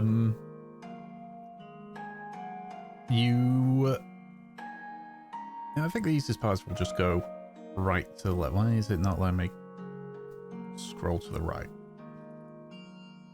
Fine, I'll do that. Fine, roll 20. Don't let me scroll right. So you sort of decide to just go east to west from there. So your first stop is the Corsair's Arsenal. This one is made purely of various stone. Looks like a mixture of slate and granite. You can see that it looks almost like a forge, but there's no like smeltery or anything there, at least not one that you can see of particular note. The doors are closed. It looks like an armory, yeah. And you assume it probably is just based off the name. And also it's your choice if you decide to go in or not.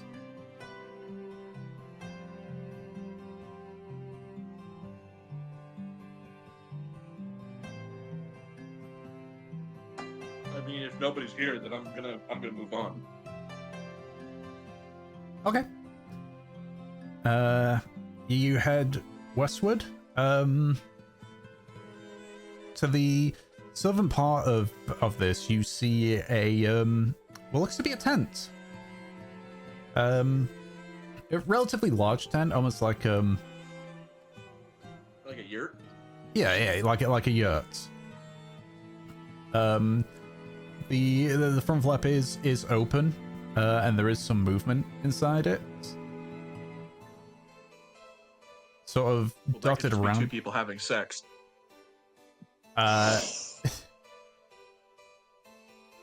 That is what Can't Brad interrupt. can think, but Arjun can see it's only the one person that's sort of shuffling Yeah, around. I'm just fucking around. Don't worry about it. Arjun will greet them and just say hello. Okay. So you sort of like step in and sort of give a greeting. The individual turns around and you can see it's a very elderly Triton. She's sort of wearing a nice clean sort of white robe. She's got a trident that she's sort of using almost as like a makeshift walking stick. Her hair's tied back into a somewhat messy ponytail, and she just sort of looks like, hello there. You're new to this place, aren't you? Yes. And are you here perhaps for something to aid you in a journey, perhaps? He looks like he's questioning that assumption that she's making. He nods and he says, to some extent, I suppose, if this is the kind of place you go for such a thing, I'm not going to overlook that idea.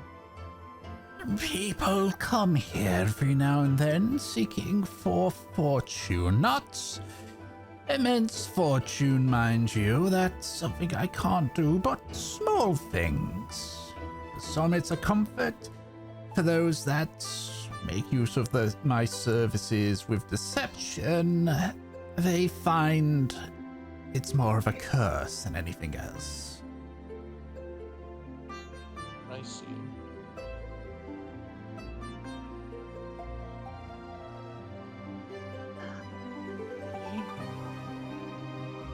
Considers that for a moment. I've had my fair share of curses. I take my fair share of risks. Should I take a gamble of such a kind with you? Do you think? That is not my choice to make. It's simply yours. You do what you believe is right, young man.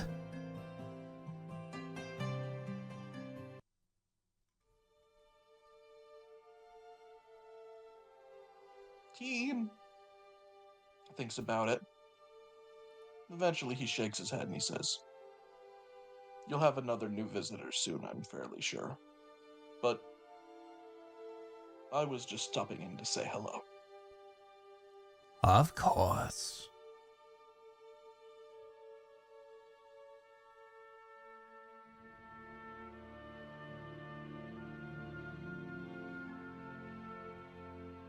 Well, you have said your hello.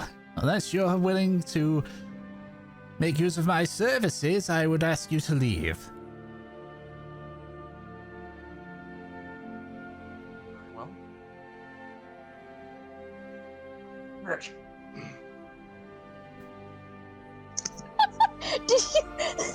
No, he doesn't do that. I was joking because like that was very Oh curt my goodbye. gosh. I physically coughed and then I turned it into that because I thought it would be funny.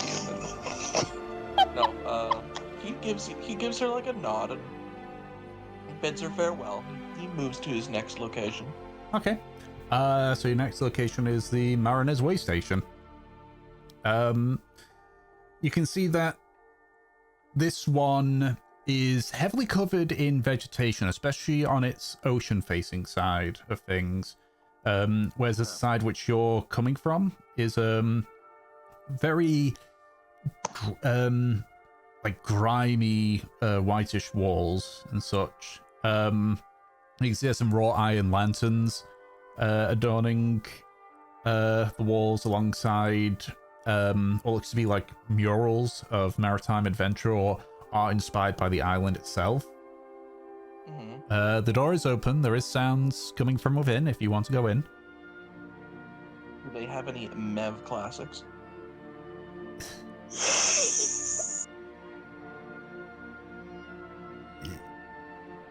My brain's struggling to figure that out. Elaborate? You said they have like art there. Like Oh. art of No. the island and stuff on the walls and everything. I was like, did they buy anything off of Mev? It doesn't look like it, no. Okay. I'll pop in. Say hello. Yeah. Is this like a tavern? It looks to be a tavern, yeah. Okay. It's the interior's a bit more barren, but it still looks impressive. They've got like sections of brick that are chiseled into like their own isolated bit of art or a wider tapestry of like waves. You can see that the bar itself is clearly made from the timbers of a ship. Okay. You can actually see on the side facing you that there's writing going clear across it all the way down to the bottom. Okay. What's it say? Can I read it? Yeah, you can read it. It's in common. It talks about the a ship called the Wayfarer's Steed, on how it was one of the ships of old, as it says, one that partook in the Civil War. It talks about how it attempted to escape from the Third Fleet, and by doing so basically sailed itself clean through the shield itself and while the crew were able to get out, the ship floundered due to the amount of damage that they'd taken. It seems to overall just basically be a eulogy of the ship itself. Okay. An interesting story. You can see, like the bartender on the other side looks to be a dwarf. A rather stout gentleman. He's you can see he's sort of wearing some somewhat dirty cotton robe, so you can see sort of over to the side a coat hanger with a much cleaner looking colorful jacket. He himself he's got a well-kept grayish beard with light blue eyes, as he's just currently talking with one of the other patrons. All right. How many patrons are in here? Not a whole lot, maybe about 5 or 6. Okay, that's still that's not like a ghost town. Yeah. Since he's in conversation with someone else, I'll probably just take up my own seat. Arjun finds a spot. He's in a tavern, so he's like, I'm a non-alcoholic in a tavern. And he sees that the person who runs the place is occupied, and he's like, in his head, he's just like, my social power is squanched. What do? And he's basically just sitting there, not sure what to do. Yeah. Oh my gosh. A little bit while he's in this slight social panic. The bartender finishes talking to the one person, so moves over towards where you are, just jumps down to off the stool he clearly was, just jumps up on another and just sorry about that, pal. What can I do for you? Oh, I was just popping in to say hello. Oh, well, hello there, young man. Roll Firehammer. So holds his hand out. Arjun Siderian shakes his hand. Yeah, he gives a strong handshake. So, looking around, I assume that you mean that you're new to Mari Libere, huh? Yes, this is, I'd like to get acquainted with the place, but, this is about my second night here. Oh, second night, huh? Well, that's a place to look. If you're going for a rapid fire look around, you're probably not gonna settle in on anything.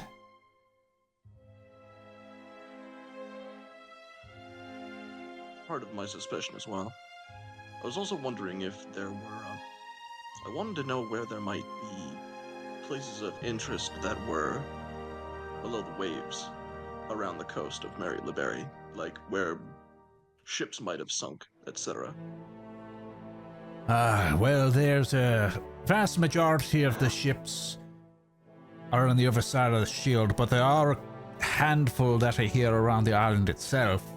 You just saw taps his hand on the bar. The timber from this ship is on this side. There's a few that are sunk in Dharma Bay.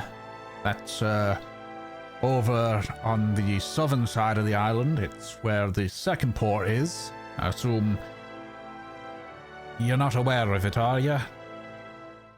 No. No. So you came through the run. That's fine. You can get to Dharma Bay through the run anyhow. Actually, the run itself has got a few ships that were sunk there. Mostly during the initial attempts that they tried to make the run their home.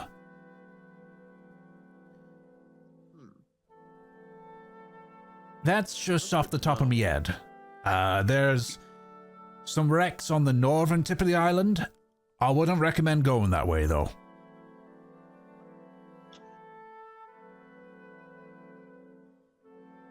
Similar reason to the Cave of the Sunken Sea.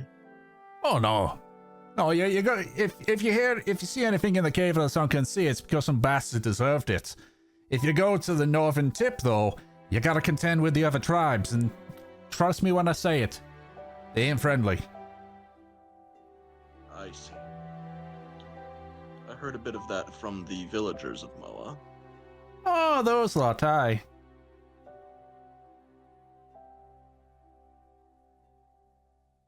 Well, thank you for the information. I don't drink, but he like puts a gold coin down on the table, just as a. He basically gave that as like I would buy a round, but I'm not going to stay for it.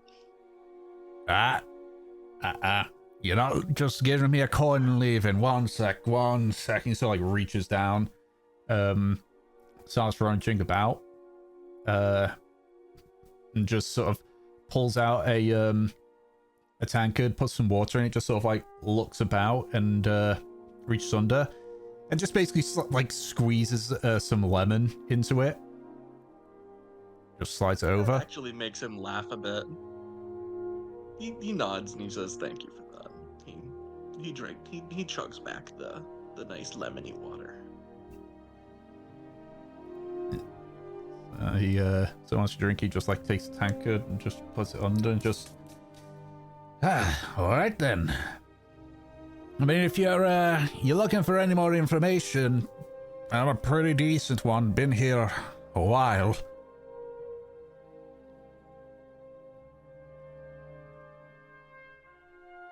It's funny you say that. I've been looking for something, but I have someone probably older looking into it because it happened a long time ago. I highly doubt that one, lad. Blinks. Well then, have you? What was that guy's name again? You know what I'm talking about, right? Are you talking about the guy from the village of Moa or Nest? From the Crow's Nest. Horace. That's Horace. Has Horace come to talk to you recently then? Horace? No, he, why would he need to talk to me? I asked him a bit of a favor. He's looking for information about someone that was here 20 years ago or so. Right, okay. Can definitely say I've been here that long. Her name was Estelle Lavora. Like, scrunches up his face in thought. What's she look like? I'll give him a rundown of like dark hair, elven, petite features, kind of tall for a woman, slender.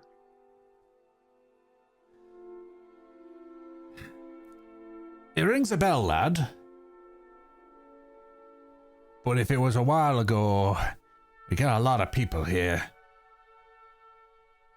You know what? I'll have a chat with Horace myself. Put our heads together, maybe we can get a bit of a better picture. I would appreciate that. She meant a lot to me. Aye, well, all the more reason to, huh? He smiles.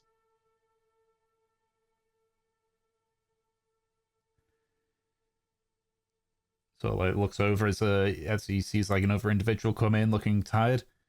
All right, come on, got a drink ready for you here. Sorry, it's a one of the coast watchers. Just sort of cleans out another tankard and begins like serving a drink to the person that came in. I won't stop you from conducting business. I've got more places to explore anyway. All right, well, you have fun. If You as well. If you're exploring places, and you see foreign, tell him that he needs to pay up his tab. Very well.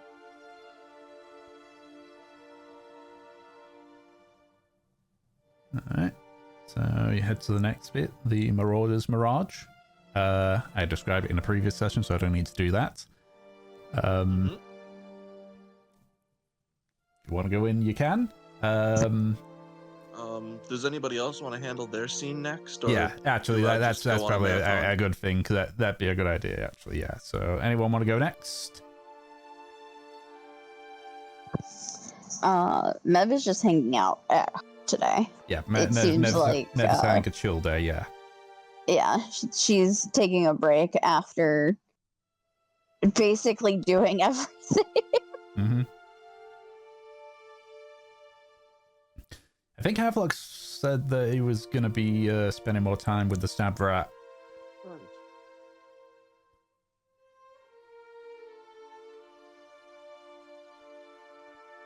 But I also think Anna's on BRB currently. I didn't realize I had my mic up. If Havelock's not at the ship, he's out in the wilderness, quote unquote, collecting, foraging, hunting. Okay. So if that's the case, we'll say Crabbing. so you head back to the well, first you head to the Stream's house and such. Just see if anyone's there. Iridan is. No one else seems to be. He just kind of like closed and locked doors like, morning. Morning. Told the rest of the crew to get to the stab rat so that you can meet him. Sounds fair.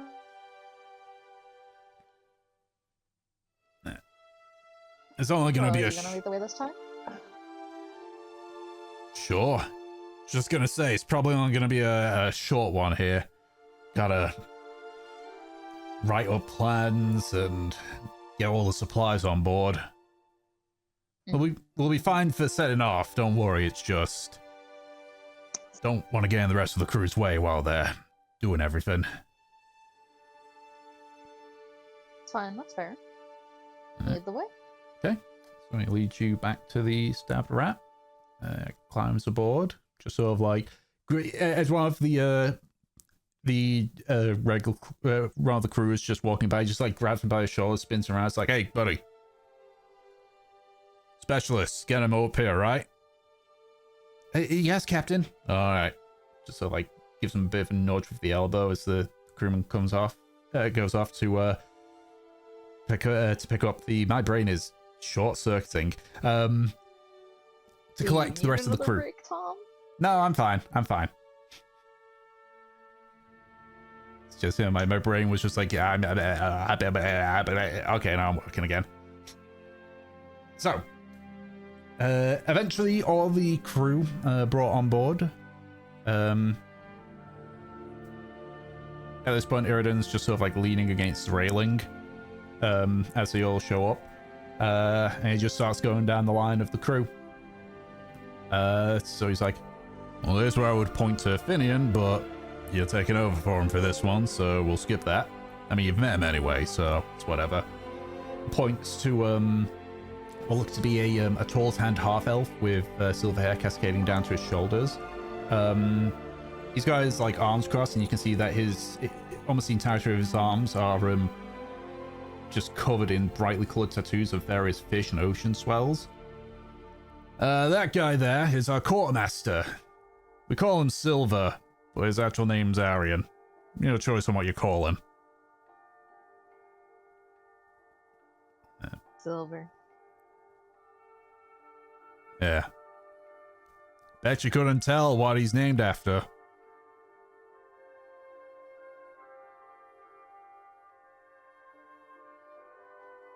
Personality.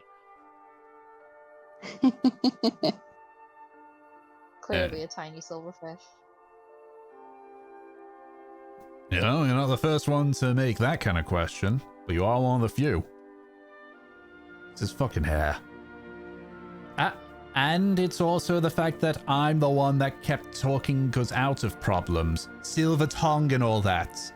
Yeah. Isn't he a killjoy sometimes?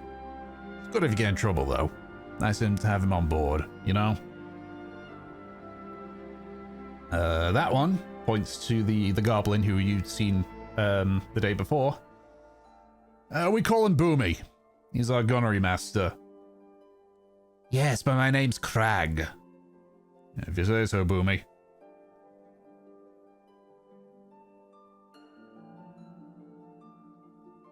He nearly blew his face off by a cannon one time. We got to clean it before he had maintenance on it. Burn his eyebrows off. It's fucking funny.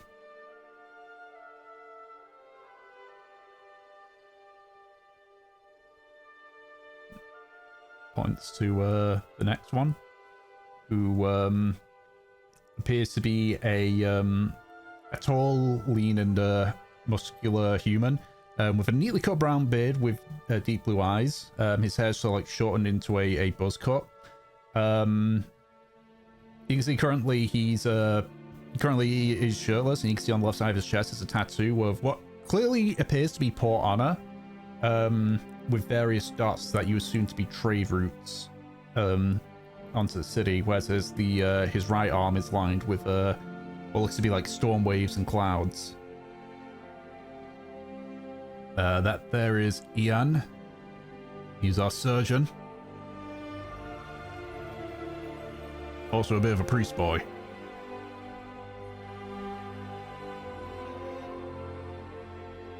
And then points to the last one, which appears to be another half-elf.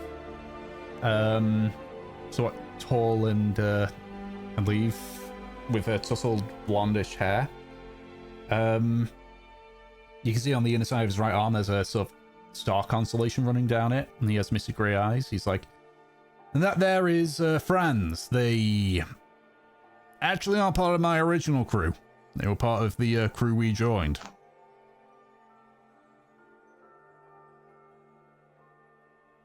Hello.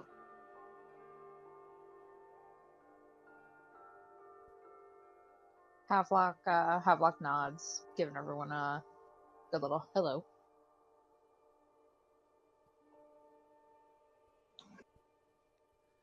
Yeah, so these are the ones that are going to be watching your back. And I haven't forgotten about the navigator. Hi, Iridan von Ren, Captain and Navigator.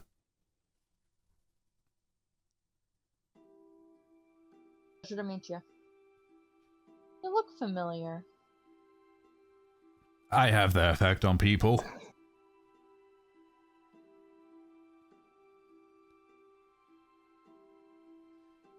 Right, well, if introductions out of the way, let's get to getting a bit more adjusted to the ship. Silver, how long before we start loading? 3-4 hours tops? Great. Enough time to go through everything again if we need to.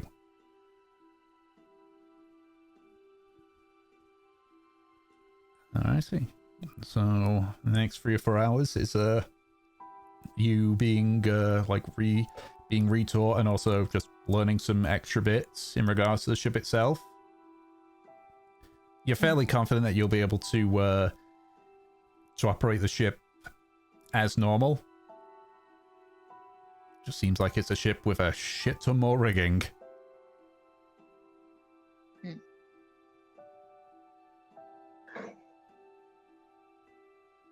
So as you're finishing up, Aaron shows up, says, "Right, we're ready to start loading, boss."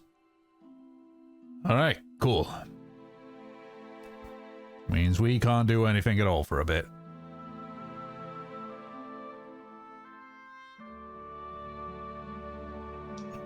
I guess unless you want to hang around and, I don't know, just watch. You're free to do whatever the hell you want now.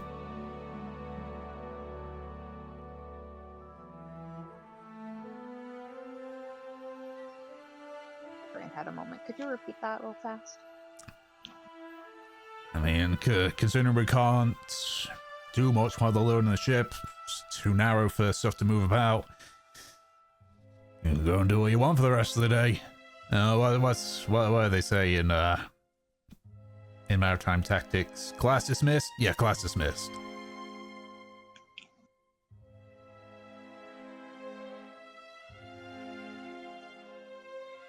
Havelock glancing nervously because he's never been to a school.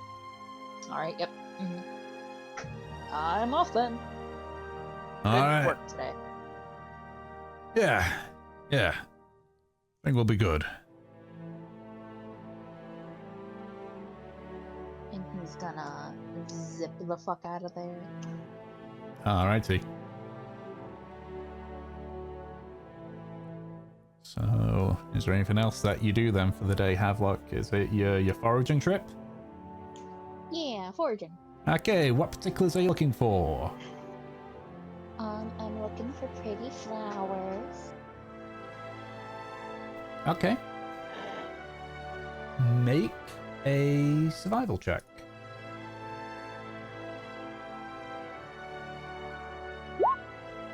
15. 15. Okay. So you do some searching around for any kind of nice looking tropical flowers. Thankfully, considering that most of the island is untouched, you're able to find several orchards. I'm totally not looking at a list of tropical flowers, by the way. Uh-huh. A hibiscus flower, which is sort of like a reddish 5-petal flowered and such. You find some jasmine.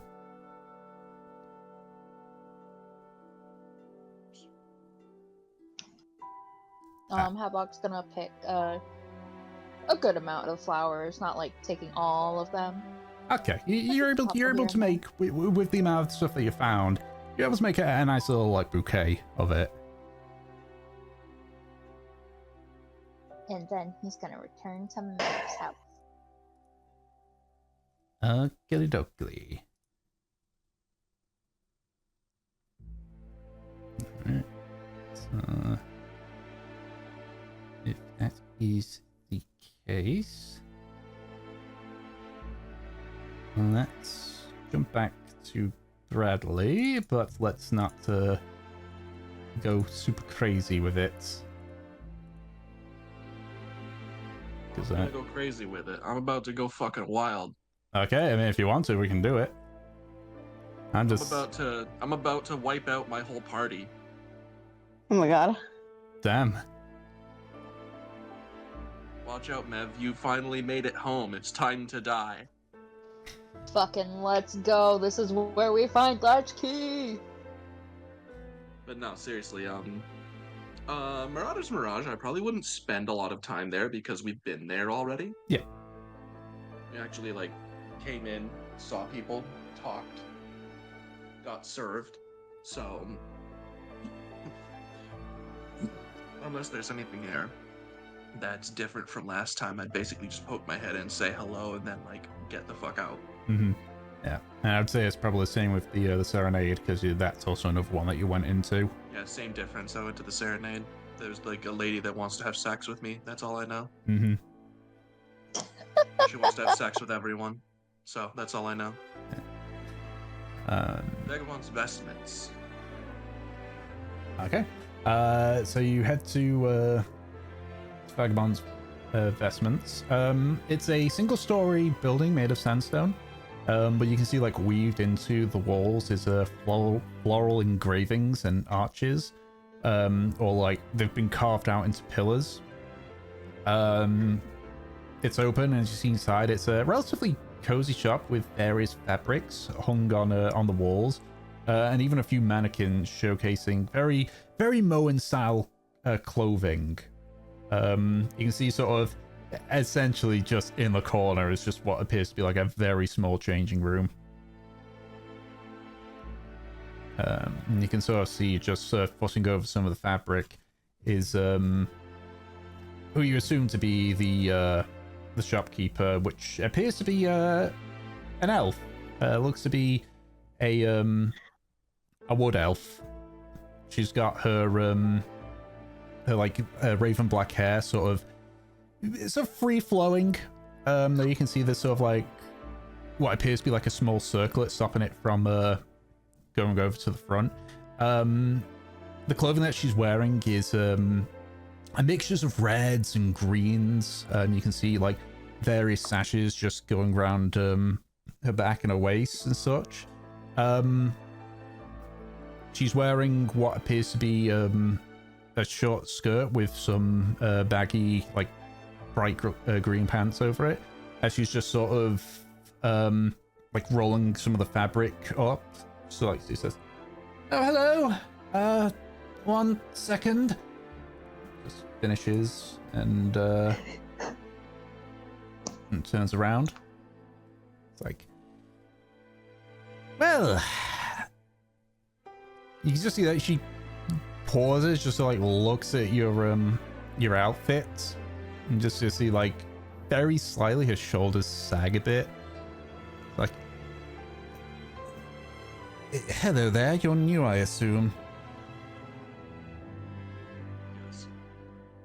I Apologies for he like gestures to himself. I aim for function over form, sadly. Of course, of course. Disappointed.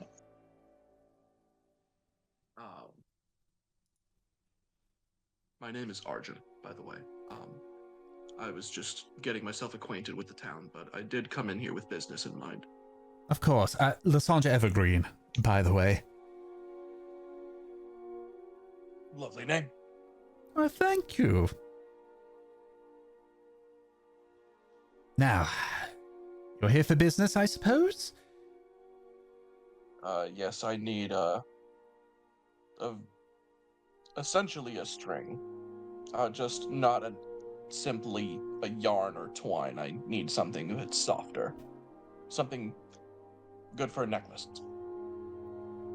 Something for a necklace, so you need it to not be too rough so that it doesn't cause irritation on the skin, but you need it to be hardened enough so that it doesn't just break at a moment's notice.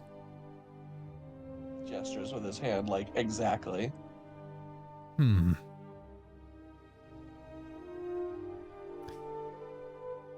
I suppose you just see she sort of like starts pacing around like the entirety of the floor in a circle as she's just sort of muttering. Well, I mean, the obvious one would be cotton, but that's usually a bit too weak. It's very soft though, but that wouldn't be enough. Linen, that might be good. But might want to have a significant amount of it just in case, because it is prone to wear and tear. Canvas is an option, but that might be a bit too rough. As she just starts, she says, would you prefer a linen or canvas? I know it's expensive, but do you have silk? I do have silk, and it is expensive. You'd probably need All I need is a small bolt of it. Say that again, sorry? All I need is a small bolt of it. Okay. I can do that. So, like, heads over to one of the other fabrics, just like pushes it aside, and you can see like some of the fabric is covering up a few shells and such, and she's like, you. Just picks it up and with a bolt of silk and just hands it over to you. Thank you. Do you have dye, perchance? She beckons over to the various colored fabric. I may have. I was thinking purple. Purple? Color of royalty, are we? I don't judge. Purple, I will need to make that, but if you give me a handful of minutes, I can easily mix some up. That works for me. Right. Walks over to a bit that's a bit more barren. It's clearly she's using the countertop. So like heads into another room, comes back with what looks to be it's just like essentially almost like tankard size vials. He's like, how much do you need? Like a vial's worth, tankard's worth, barrel's worth, Files worth. vial's worth. Just so like takes out two like a small vial and just gently puts some of the red ink in, some of the bluish dye, even don't know why I said ink. Just like puts a stopper on it and then just sort of like stands there shaking. It's like, so is there anything else that you need?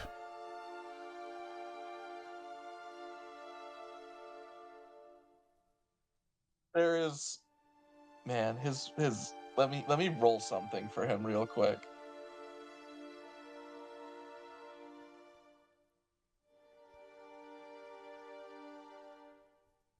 Oh no. Arjun sees her shaking her hand up and down with the vial and says, if your hands aren't busy after this. She just stops Oh my with the vial God. instantly. He shakes his head and just says, I understand. Just like looks at the vial and just so like continues just shake it. This time, like rotating her wrist left and right instead.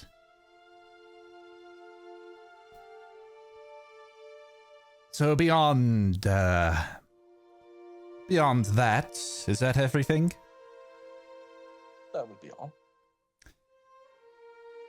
How about 6 gold in total? He makes it 7 for the sake of making his impression slightly less terrible. Thank you. Just For sexually harassing her. takes them all, just like pockets them and just places the vial down. Now a nice deep shade of purple. Perfect. That's all I need. And while I appreciate the comment, I don't know you very well, Mr. Arjun. Next time, wait a little bit.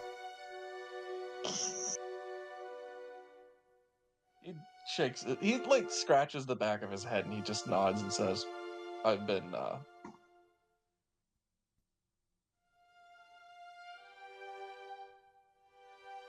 I apologize. I've been drinking lemon water. Damn, he's I've lemon been drunk. drinking lemon water.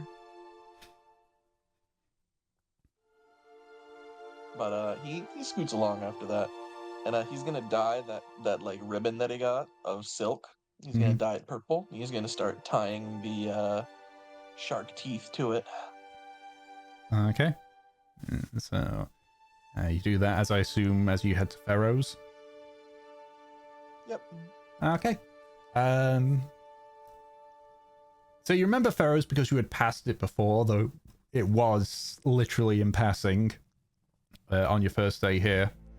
You can just sort of see a little bit of mushroom folk just sort of like waddling from fallen tree trunk to fallen tree trunk, just sort of like observing it before heading to the next one. Okay. Top of the morning. Oh, hello. I'm just making the rounds. I'm new here, so thought I would say hello. Well, hello.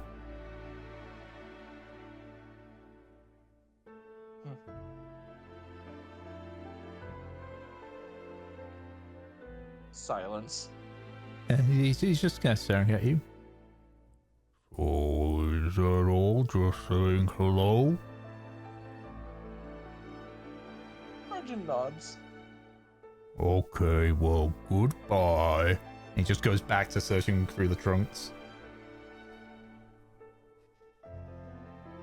Arjun moves on. Alright.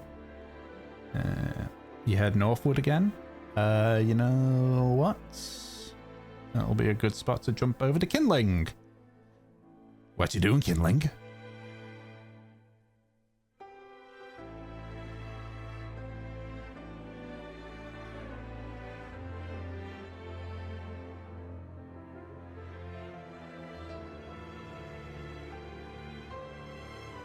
Okay, so you head towards the hag spoon or curse. You sort of step in and you see this this elderly Triton lady.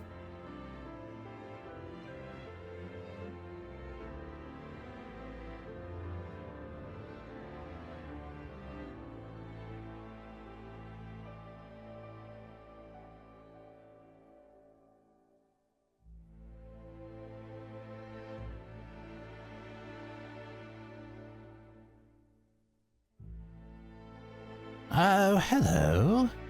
Been expecting you.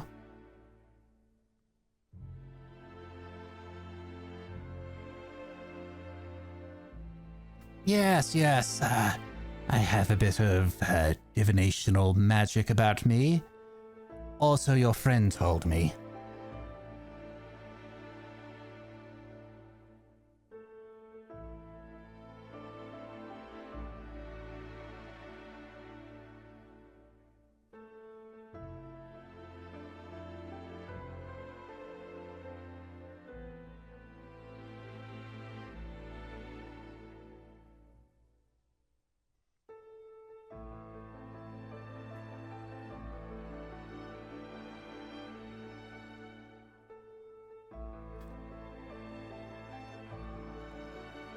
The elf boy. I assume, I would hope, that I'm right in that you only have one? Or do you have more? In which case I will have to be a bit more specific.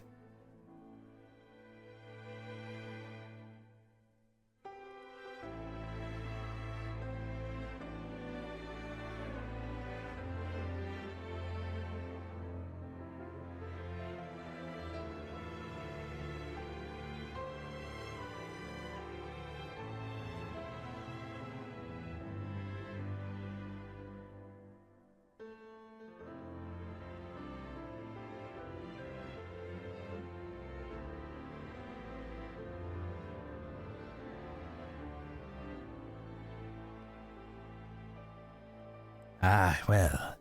No, simply the elf boy. Arjun, I believe his name was.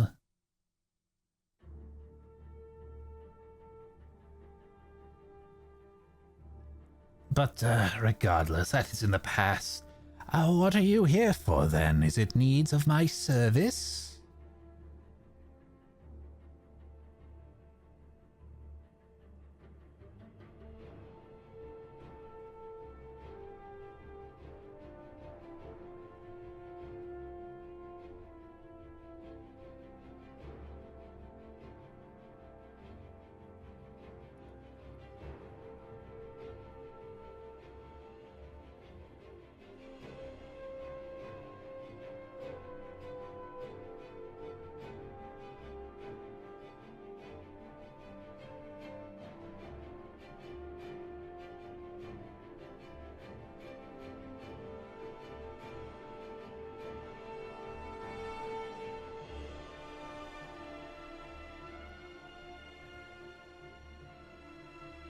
I suppose if you were to compare me to those in other cities, I'd be considered the local mage, though admittedly I am not as powerful as them.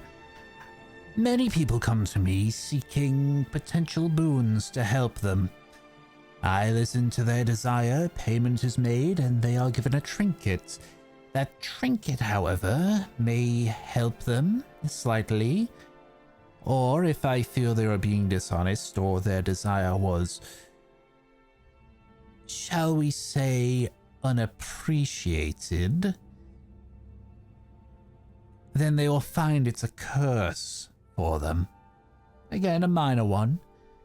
Simply as a reminder that when they come to me for potential help, they should be honest.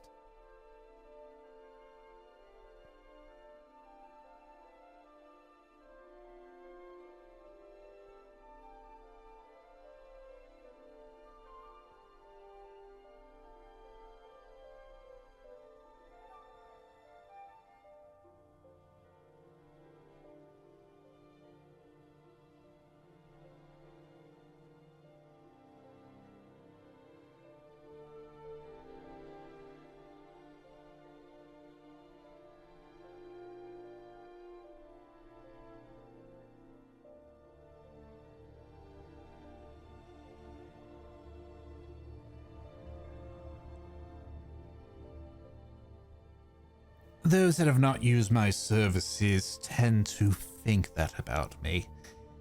Mostly because those that do use my service do tend to 50-50 it a bit.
Alright, so you pull out the book.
I believe what you're referring to is adamantine or a myrmidon, an elemental.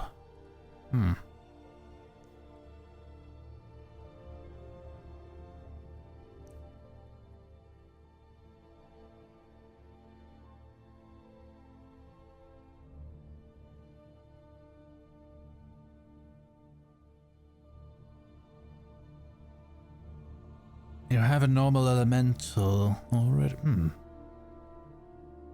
May I see this elemental?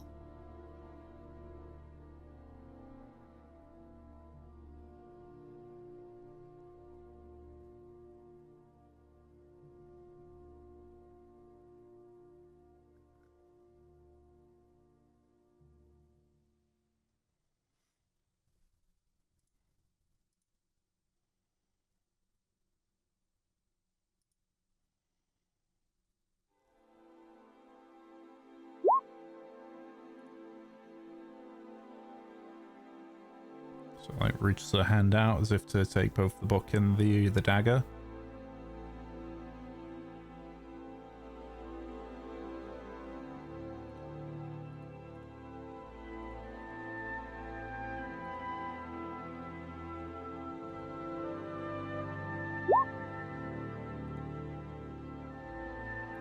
Takes it, just like places the book down, places the knife on top of it.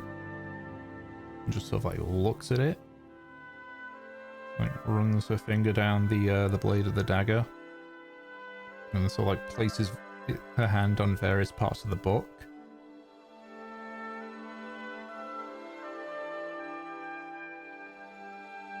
And so this is why you seek a myrmidon.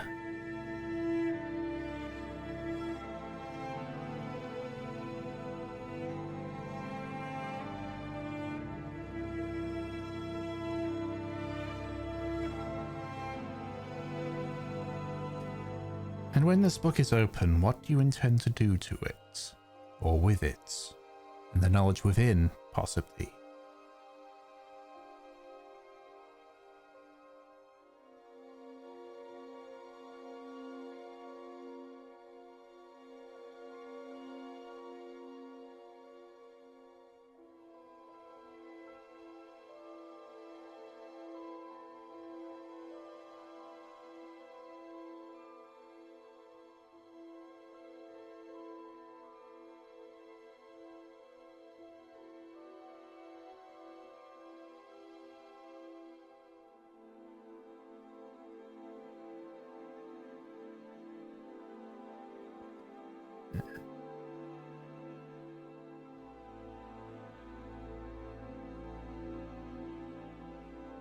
So the book called to you. Sort of like takes the dagger off and hands it back to you. She looks at the book again. This book has been touched by the void, which is interesting to say the least. Like runs her hand down the spine of the book.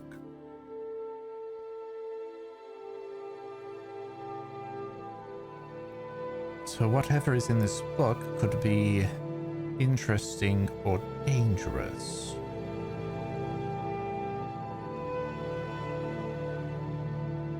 Places the book down, just ponders for a second.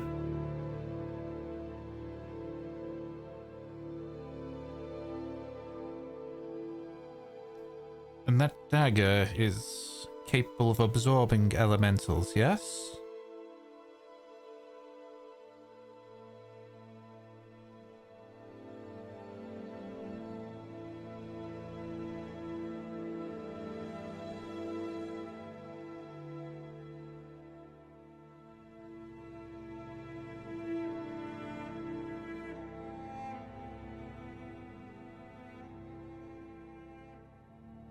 Course. Like places their hands on top of the book, just breathes, closes her eyes and breathes out. You sort of, she opens her eyes and you can see her eyes are misty. See, they sort of look about for a few seconds and she frowns before just shaking her head, closing her eyes, and as she opens, her eyes are back to normal. I could not see what was in the book. I saw it be opened, but... Blast. Very well. So it looks back at you. I think I know what my payment will be.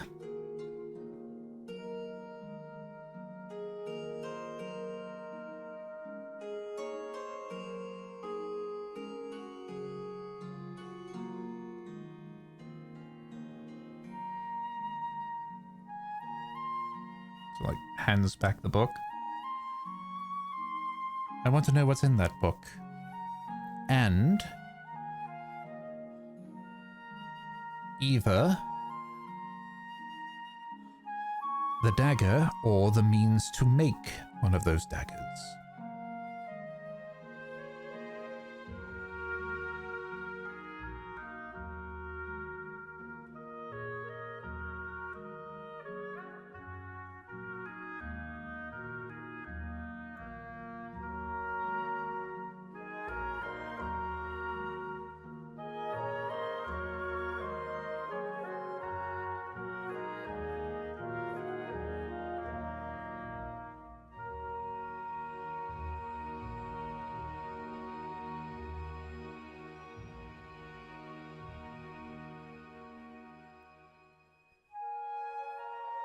Now, I'm aware, based on what you have told me, you require the dagger in order to unlock the book. So we will simply base this on trust. I will trust that should my boon get you what you need, that at some point you will come back with what I've asked.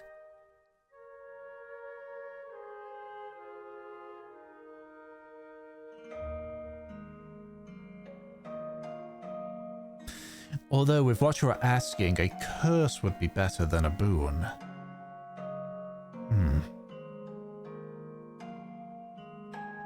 So, like, seems to look up towards the sky.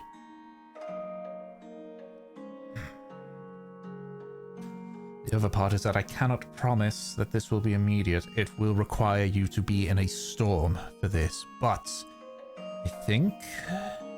Normally I do not say this information, but I am definitely curious about this book.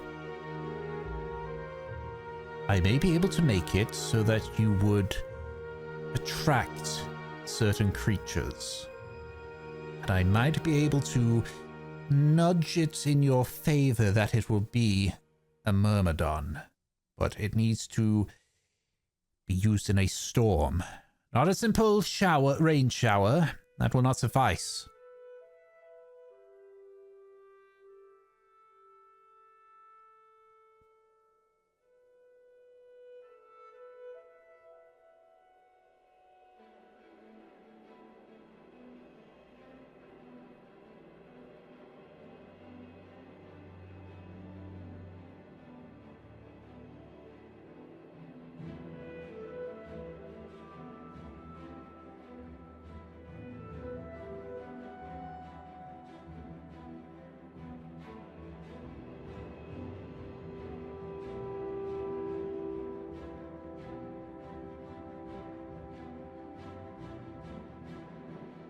No, my magic is not one that is on constantly. It activates, and the magic is then drained.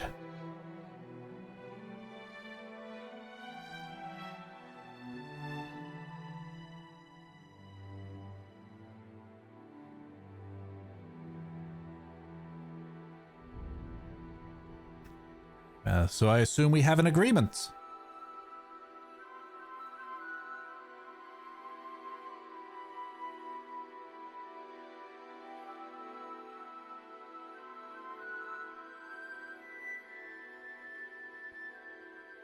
Very well. So like heads over to a small cabinet, sort of opens it up and reaches in.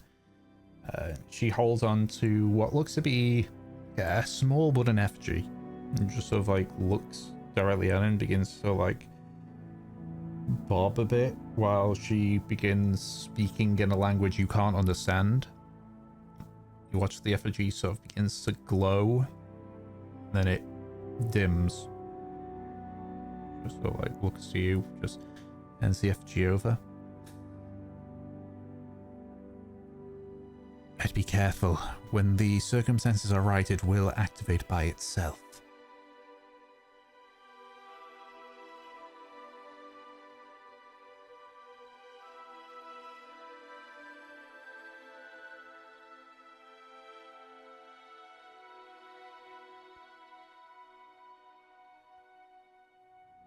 If you're going on a ship, then ask the experienced crew. They'll be able to tell you. Or, if any of them suggest hunkering down,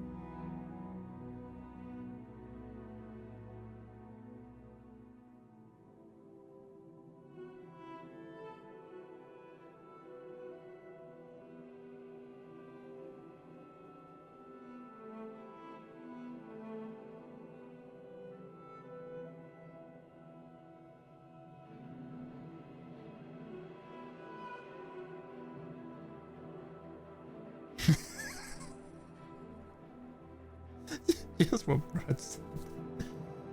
Oh god.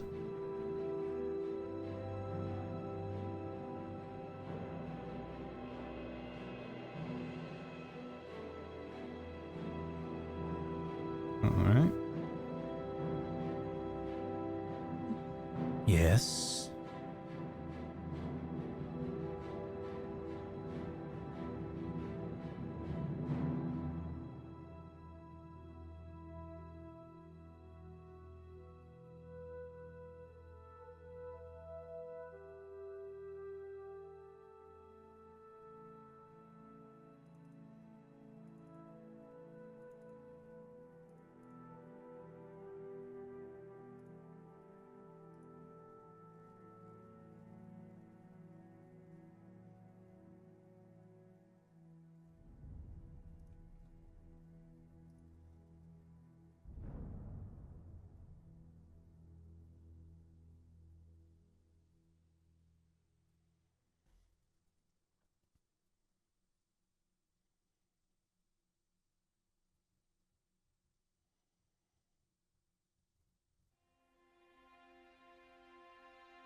Blood magic. I know a little. One of the lost spell styles, sanguimancy.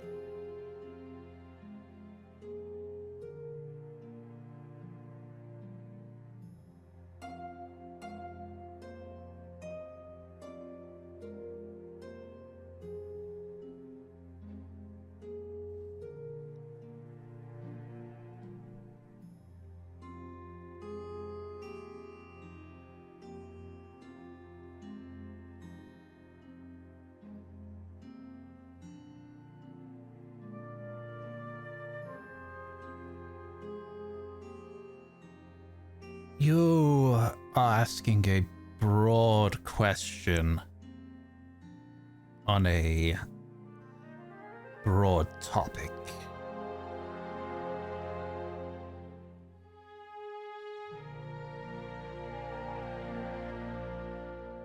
Could you perhaps narrow it down?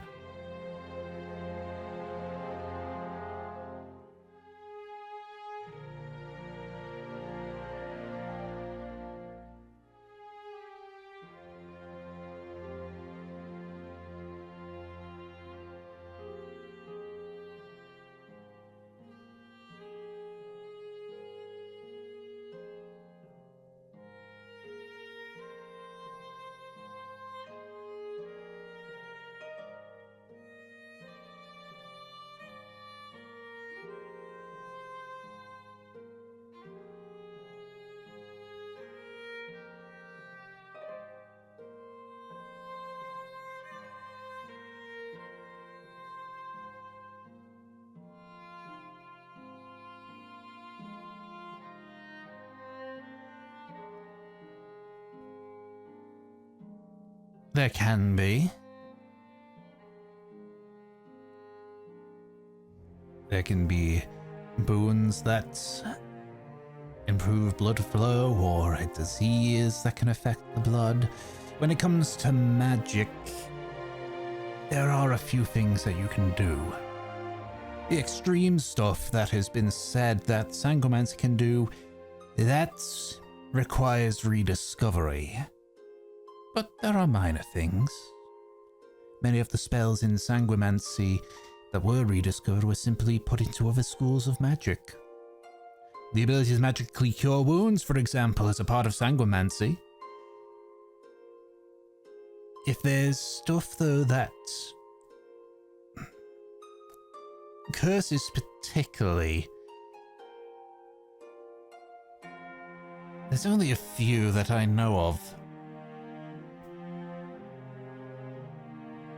Some which I am capable of casting, some I'm not.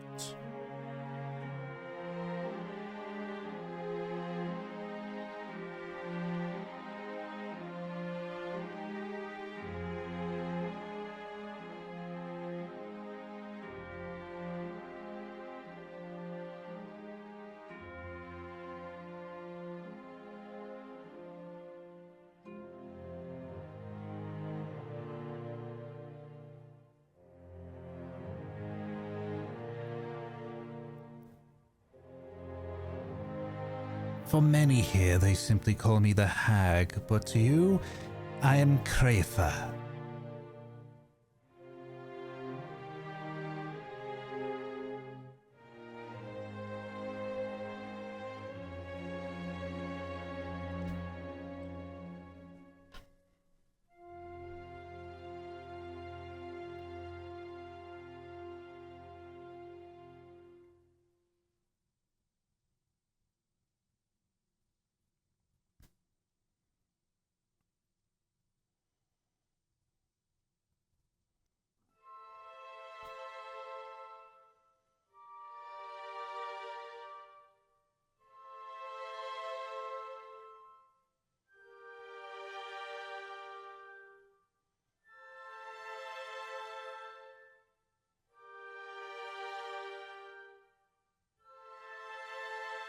No, thank you. After all, I'm sure that whatever I've done for you, I'll be rewarded in spades by whatever's in that book. A book touched by the void. This is a rare find.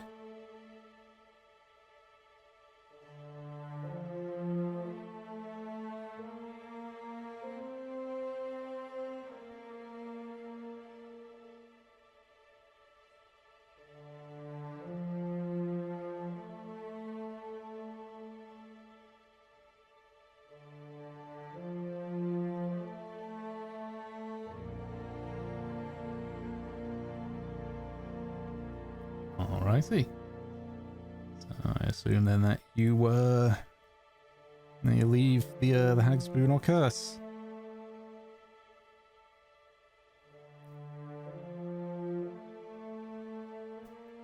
If that is the case, that means, holy shit, this is good timing stuff based on how I think this is gonna go, I think. It means we hop back to Arjun on the last leg of his tour. I think the His tour where he just goes, "Hi, I'm new in town," and then fucking leaves. It's still a tour technically. Okay, listen. Oh my you're god. joking, but he's literally speed running through the first quest of Stardew Valley to greet all the villagers. Yeah, it really is. Yeah. They were saying that, yeah, it's quest 1 any percent run. He stopped at the Marauder's Mirage. No, he didn't.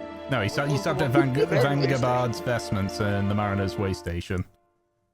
Yeah. Fucking yeah, and he sexually harassed one of them. Listen, I rolled him a wisdom save for that. He should have rolled better. That's what he should have done. Okay, well. Great impressions. Before your little ship searching thing, there's only 2 places left, really. Well, 3, but obviously Mev said, don't go to Freedom Shrine without me. Yeah, not Freedom Shrine, not the school. We've been to Wanderer's Retreat. So the only other place is the Iron Tide. What's even going on over there? What even is that place? I guess Arjun's gonna go to find out. Arjun is on the move. Yeah. So you get pointed. You sort of like ask around as well for any like places to see, and you are pointed to the Iron Tide, which is a little bit a ways away. But you sort of see in a small alcove near the mountain is what looks to be a smithery, mostly made from the natural walls that have been sort of chiseled away. It looks like it's more made for practicality than aesthetics. You can see that there's a section of rock that's sort of like on rails that seem to be able to cover the entirety of the smithery itself. The interior is rugged and messy. It's because a person that cares more about their work than how nice their workplace is. You can hear the sound of metal being hammered, and as you sort of like go in a little bit, you can see what looks to be an old dwarf.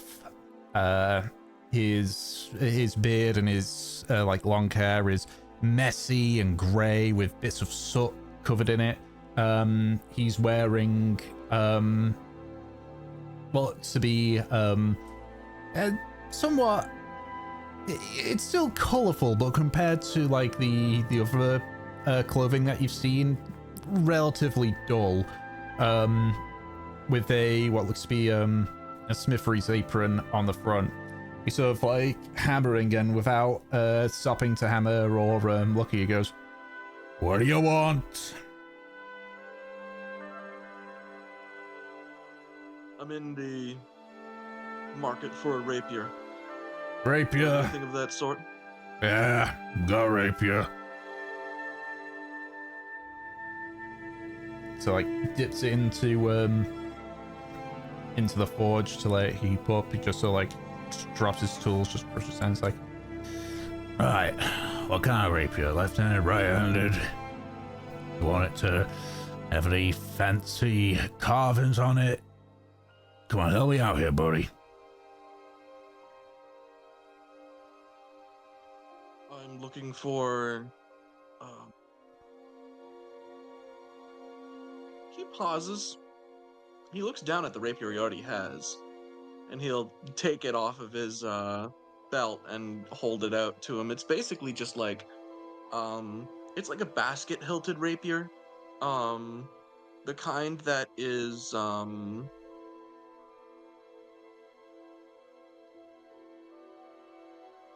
it's more like a, kind of like an estoc Mm-hmm. in terms of the blade. Mm-hmm. But when he holds out the rapier for him to look at, he says, I was looking for something of this make to some extent, but I would also be fine with an EP or unholy antler. Right. Still want the same guard on it?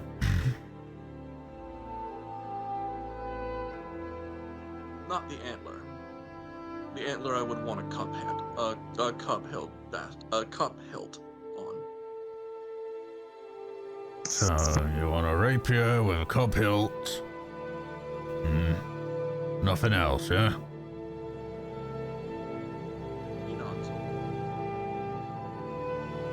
Well, it looks at the rapier again. And what's wrong with the one you got currently? Or is it just one another one to match? I'm looking for a secondary so that if this one is broken or lost, I'll have something.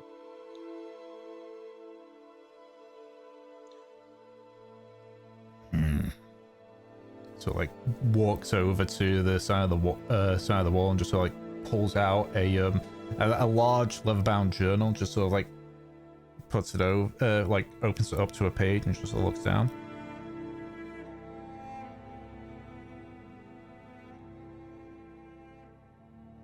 Just like nods his head a little bit and sort of heads behind the forge. You hear the sound of like metal clinking against metal as he pulls out a rapier. It doesn't have the the cup guard, but he just sort of like places it down there. It's like,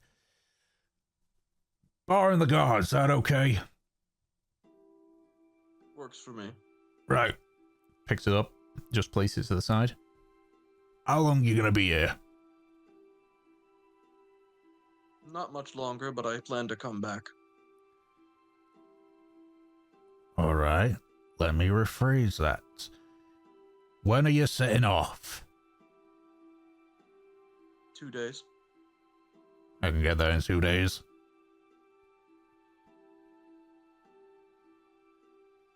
I'm sorry, what did he say? I can get there in 2 days. Okay.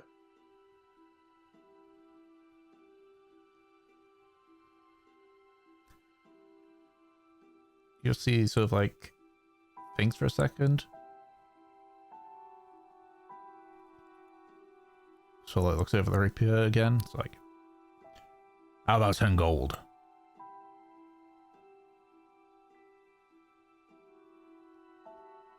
Alright. He'll give him 10 gold. Takes it.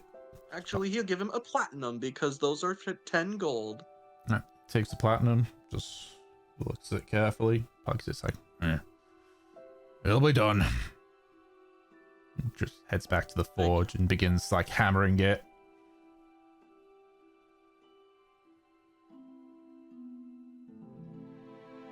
Arjun viciously fights off the urge to say, if your hands aren't busy. Oh my god. I mean, I'm pretty sure the response would be, yes, they are. In any case, because of the fact that this guy seemed very professional and didn't really seem like he was up for any kind of chit-chat, I think Arjun's just going to leave it at that. He's going to make a commission of him and take off. Okie dokie. So, with your speed run done, quest complete. So, do you do anything else? Do you go shipwreck searching? Shipwreck searching? Or... I think he would. Based on the one that is closest to where he is on the island, that he thinks that he could get to it on the coast. that would be Dharma Bay. how far was that again? It's past the run, so it's a bit of a distance, but like maybe about an hour or so. Get there. Can I feasibly get there, do what I want to do, and come back in time to just pass the fuck out tonight? Yes. Okay. Yeah, then I'm gonna head over to the bay, and I'm gonna see if I can go diving. Okie dokie. So Oh. His favorite pastime. Why would you do that? I can't need believe to- you're going diving and you're not taking Havelock, who doesn't need to breathe. He doesn't know that. Again. So right. So you. I guess you've got your ring that Mev gave you. Yeah, that's actually why he's doing it. Oh, great. So you. I encourage this. So you head back the way you had came into the sea itself. You continue walking past the run until eventually the ground in front of you sort of widens out into a large bay. You can see that this has maybe 2 to 3 times the amount of docks that the Green Run has, though all of them are empty barring one, which you can see is a large galleon ship. Its flag is up and it's showing what looks to be like a black cannon on it. Ooh. You can see though as well the ship is heavily damaged. There's many holes on the peppering the side. You can see that one on the mast is just completely gone. This is Horse's ship, isn't it? You recall that there was a mention of the ship. Yes, this appears to be Horace's ship. Nice.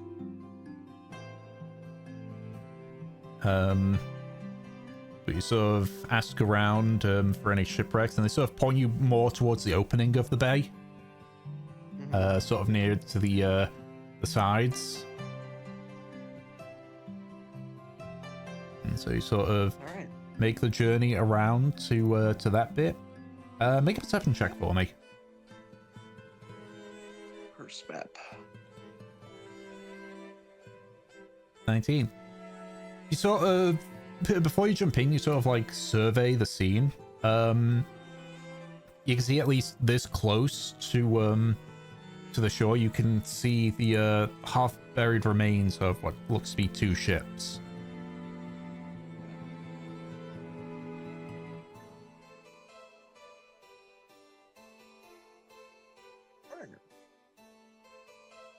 It looks like that is my goal for tonight. I'm gonna see if there's anything cool left in those shipwrecks. I'm gonna go dredging.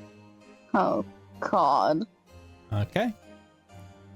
So you activate the ring and hop into the sea. Immediately the currents I'm do doing start. this early enough that we still got plenty of sunlight. Yeah. So you jump in and quickly get yourself adjusted to to the waves to and fro-in. So with the 2 ships, there's one that is like upright and there's one that's on its side. Which one do you want to go to first? One on its side. Okay. You swim over to the one on its side. Make an investigation check to see if you can find an opening. Investigation.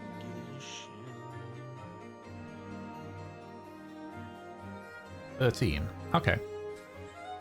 So you search around the ship. You sort of use your knowledge of various ships that you've sailed on to try and find like the common points, like the like you try to see if the door to the holds are open.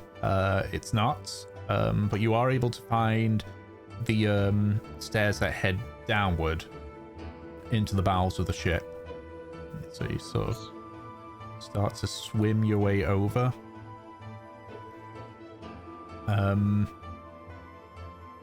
So is there anything in particular that you're searching for, or are you just looking for like a ooh shiny kind of deal? Ooh, shiny is basically what I'm after. Okay, if that's the case, make another investigation check. Please roll 20, be nice to me.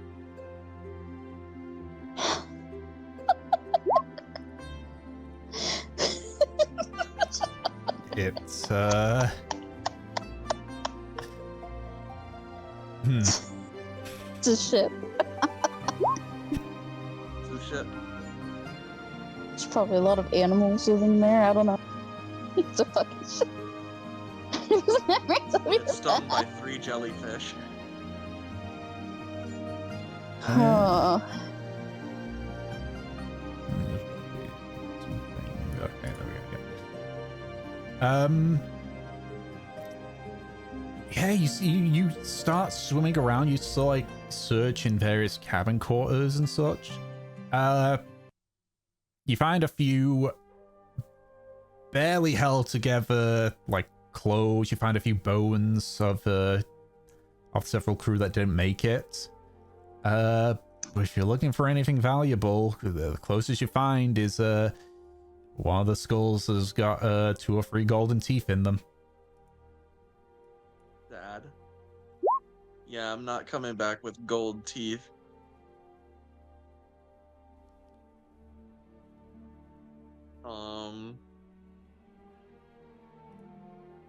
Do I have time to search the other ship? You do, yeah. Alright. So I'm gonna search the other ship. go ahead and make another investigation check to see if you can find an entryway.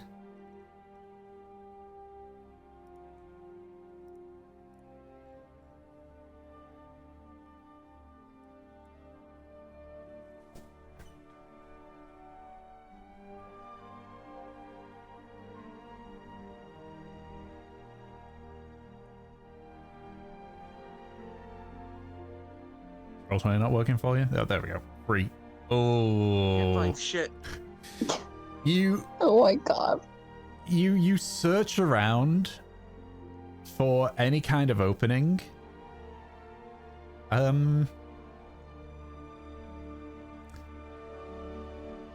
Make a dexterity save for me. Rough. 16, okay. You sort of think you find an entry point.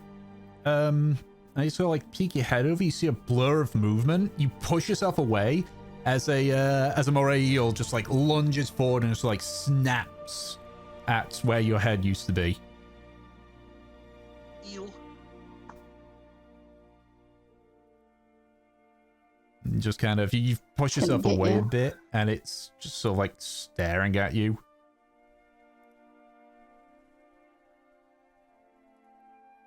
He's lucky I'm not holding a fishing rod or this man would be fucking toast. You could fist fight it.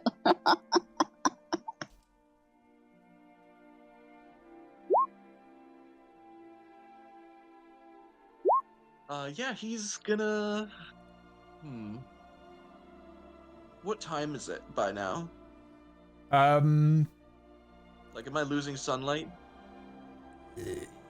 It was starting to approach the evening when you had jumped in, but also as well, the ring that Mev gave you, was it one of the bootleg rings? Yeah. I think for that Has it was 3 charges of water breathing. right. I forgot it was charge. Yeah, it's starting to approach evening, but it's not evening yet. I'm gonna give this one more shot to try and get into this ship and see what's in it, if I can do that. Okay, make another investigation check.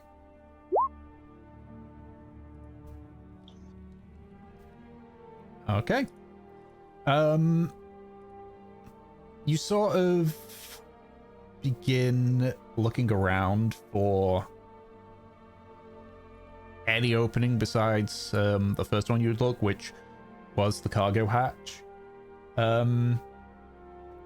you find a hole in the side of it, leading what looks to be into the hold itself. You sort of, it's a bit of a tight squeeze, but you're able to get yourself in there at the very least. So go ahead and make another investigation check. 11. Okay.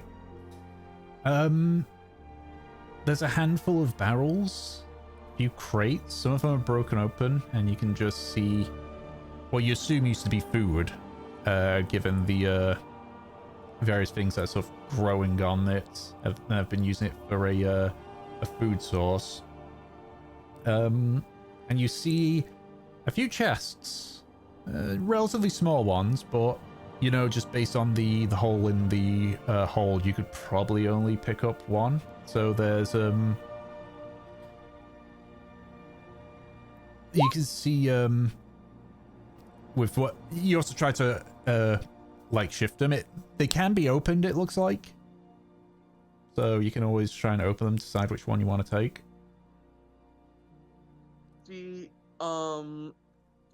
Are they airtight? It doesn't look like it. Okay, then I will open them. Okay. So you Are they open. locked? They're not locked. So you open the first one.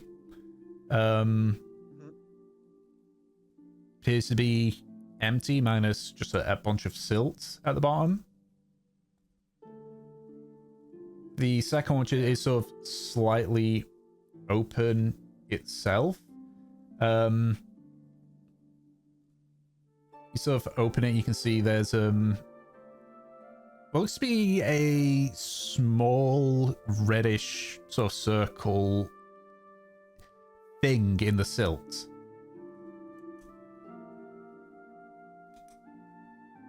A small circular reddish object? Yeah. And you sort of like surrounding it is what appears to be a pouch of coins that have spilled out.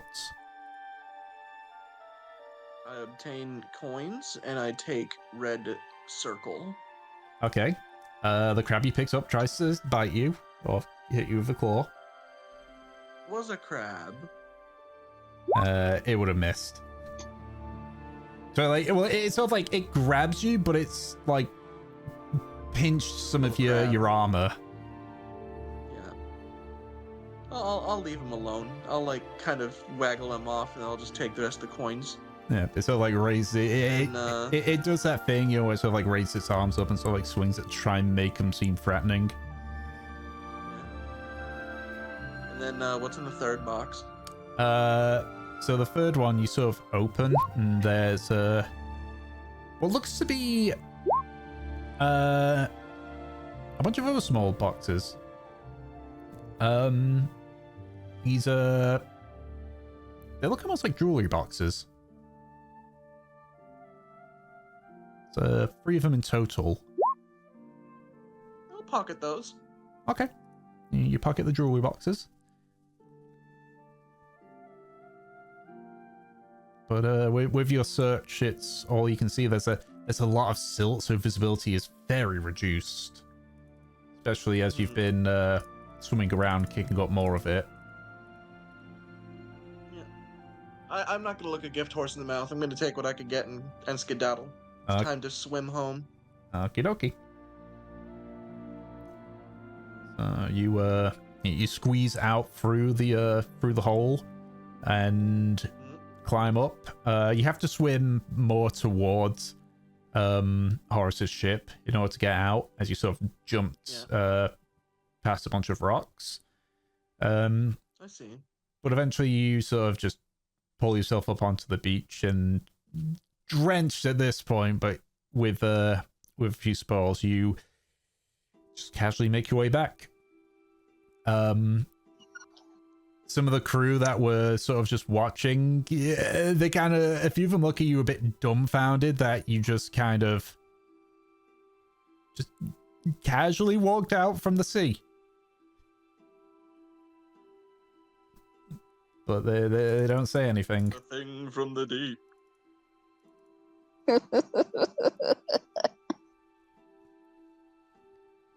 Yeah, so When I get to the beach, I'm gonna kneel down with my new visibility.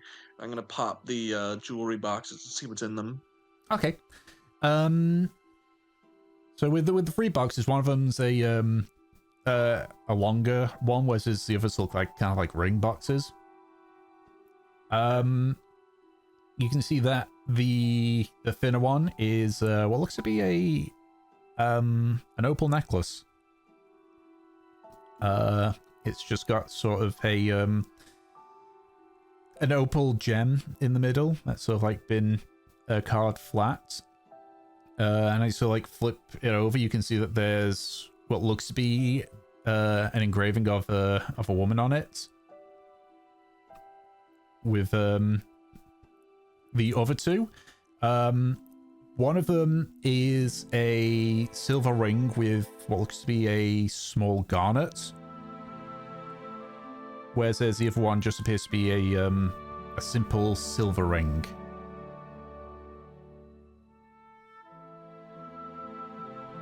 Alright, and I'm not expecting to be able to appraise anything, but can I tell if any of them are magical? Make an Arcana check. I'm so good at Arcana. Bam. 10. Middle of the road. The silver ring and the opal necklace show like general like some degrading from being doused in salt water for so long and whatever's in the sea. The ring with the garnet, outside of being dirty, it seems undamaged, and you vaguely recall that magical items typically can't be destroyed through natural means. I see. So while you're not too sure if this is maybe just a really well-made silver ring, it could be magical for all you know. Okay. I will put my stuff away. I will put away my haul. I will return to where I jumped off of the cliffs into the first place to grab the things that I took off before diving. Mm-hmm. I will carry all of that basically in like a sack over my shoulder so that I can dry off on the walk home. Yeah. Though Arjun doesn't hear it, some of the crew that are just watching as you go back just go, "He's doing it again. He's fucking doing it again." He's doing it again. But you come, yeah, you just walk by like at this point the crew've sort of like gone back to what they were doing normally. And yeah, you head back to Mari Libere with the heat gradually drying you off as you walk. And so, as we get to the close of this day, judging by the time, that's why we'll call it good for this session. Woo! For fuck's sake, Arjun.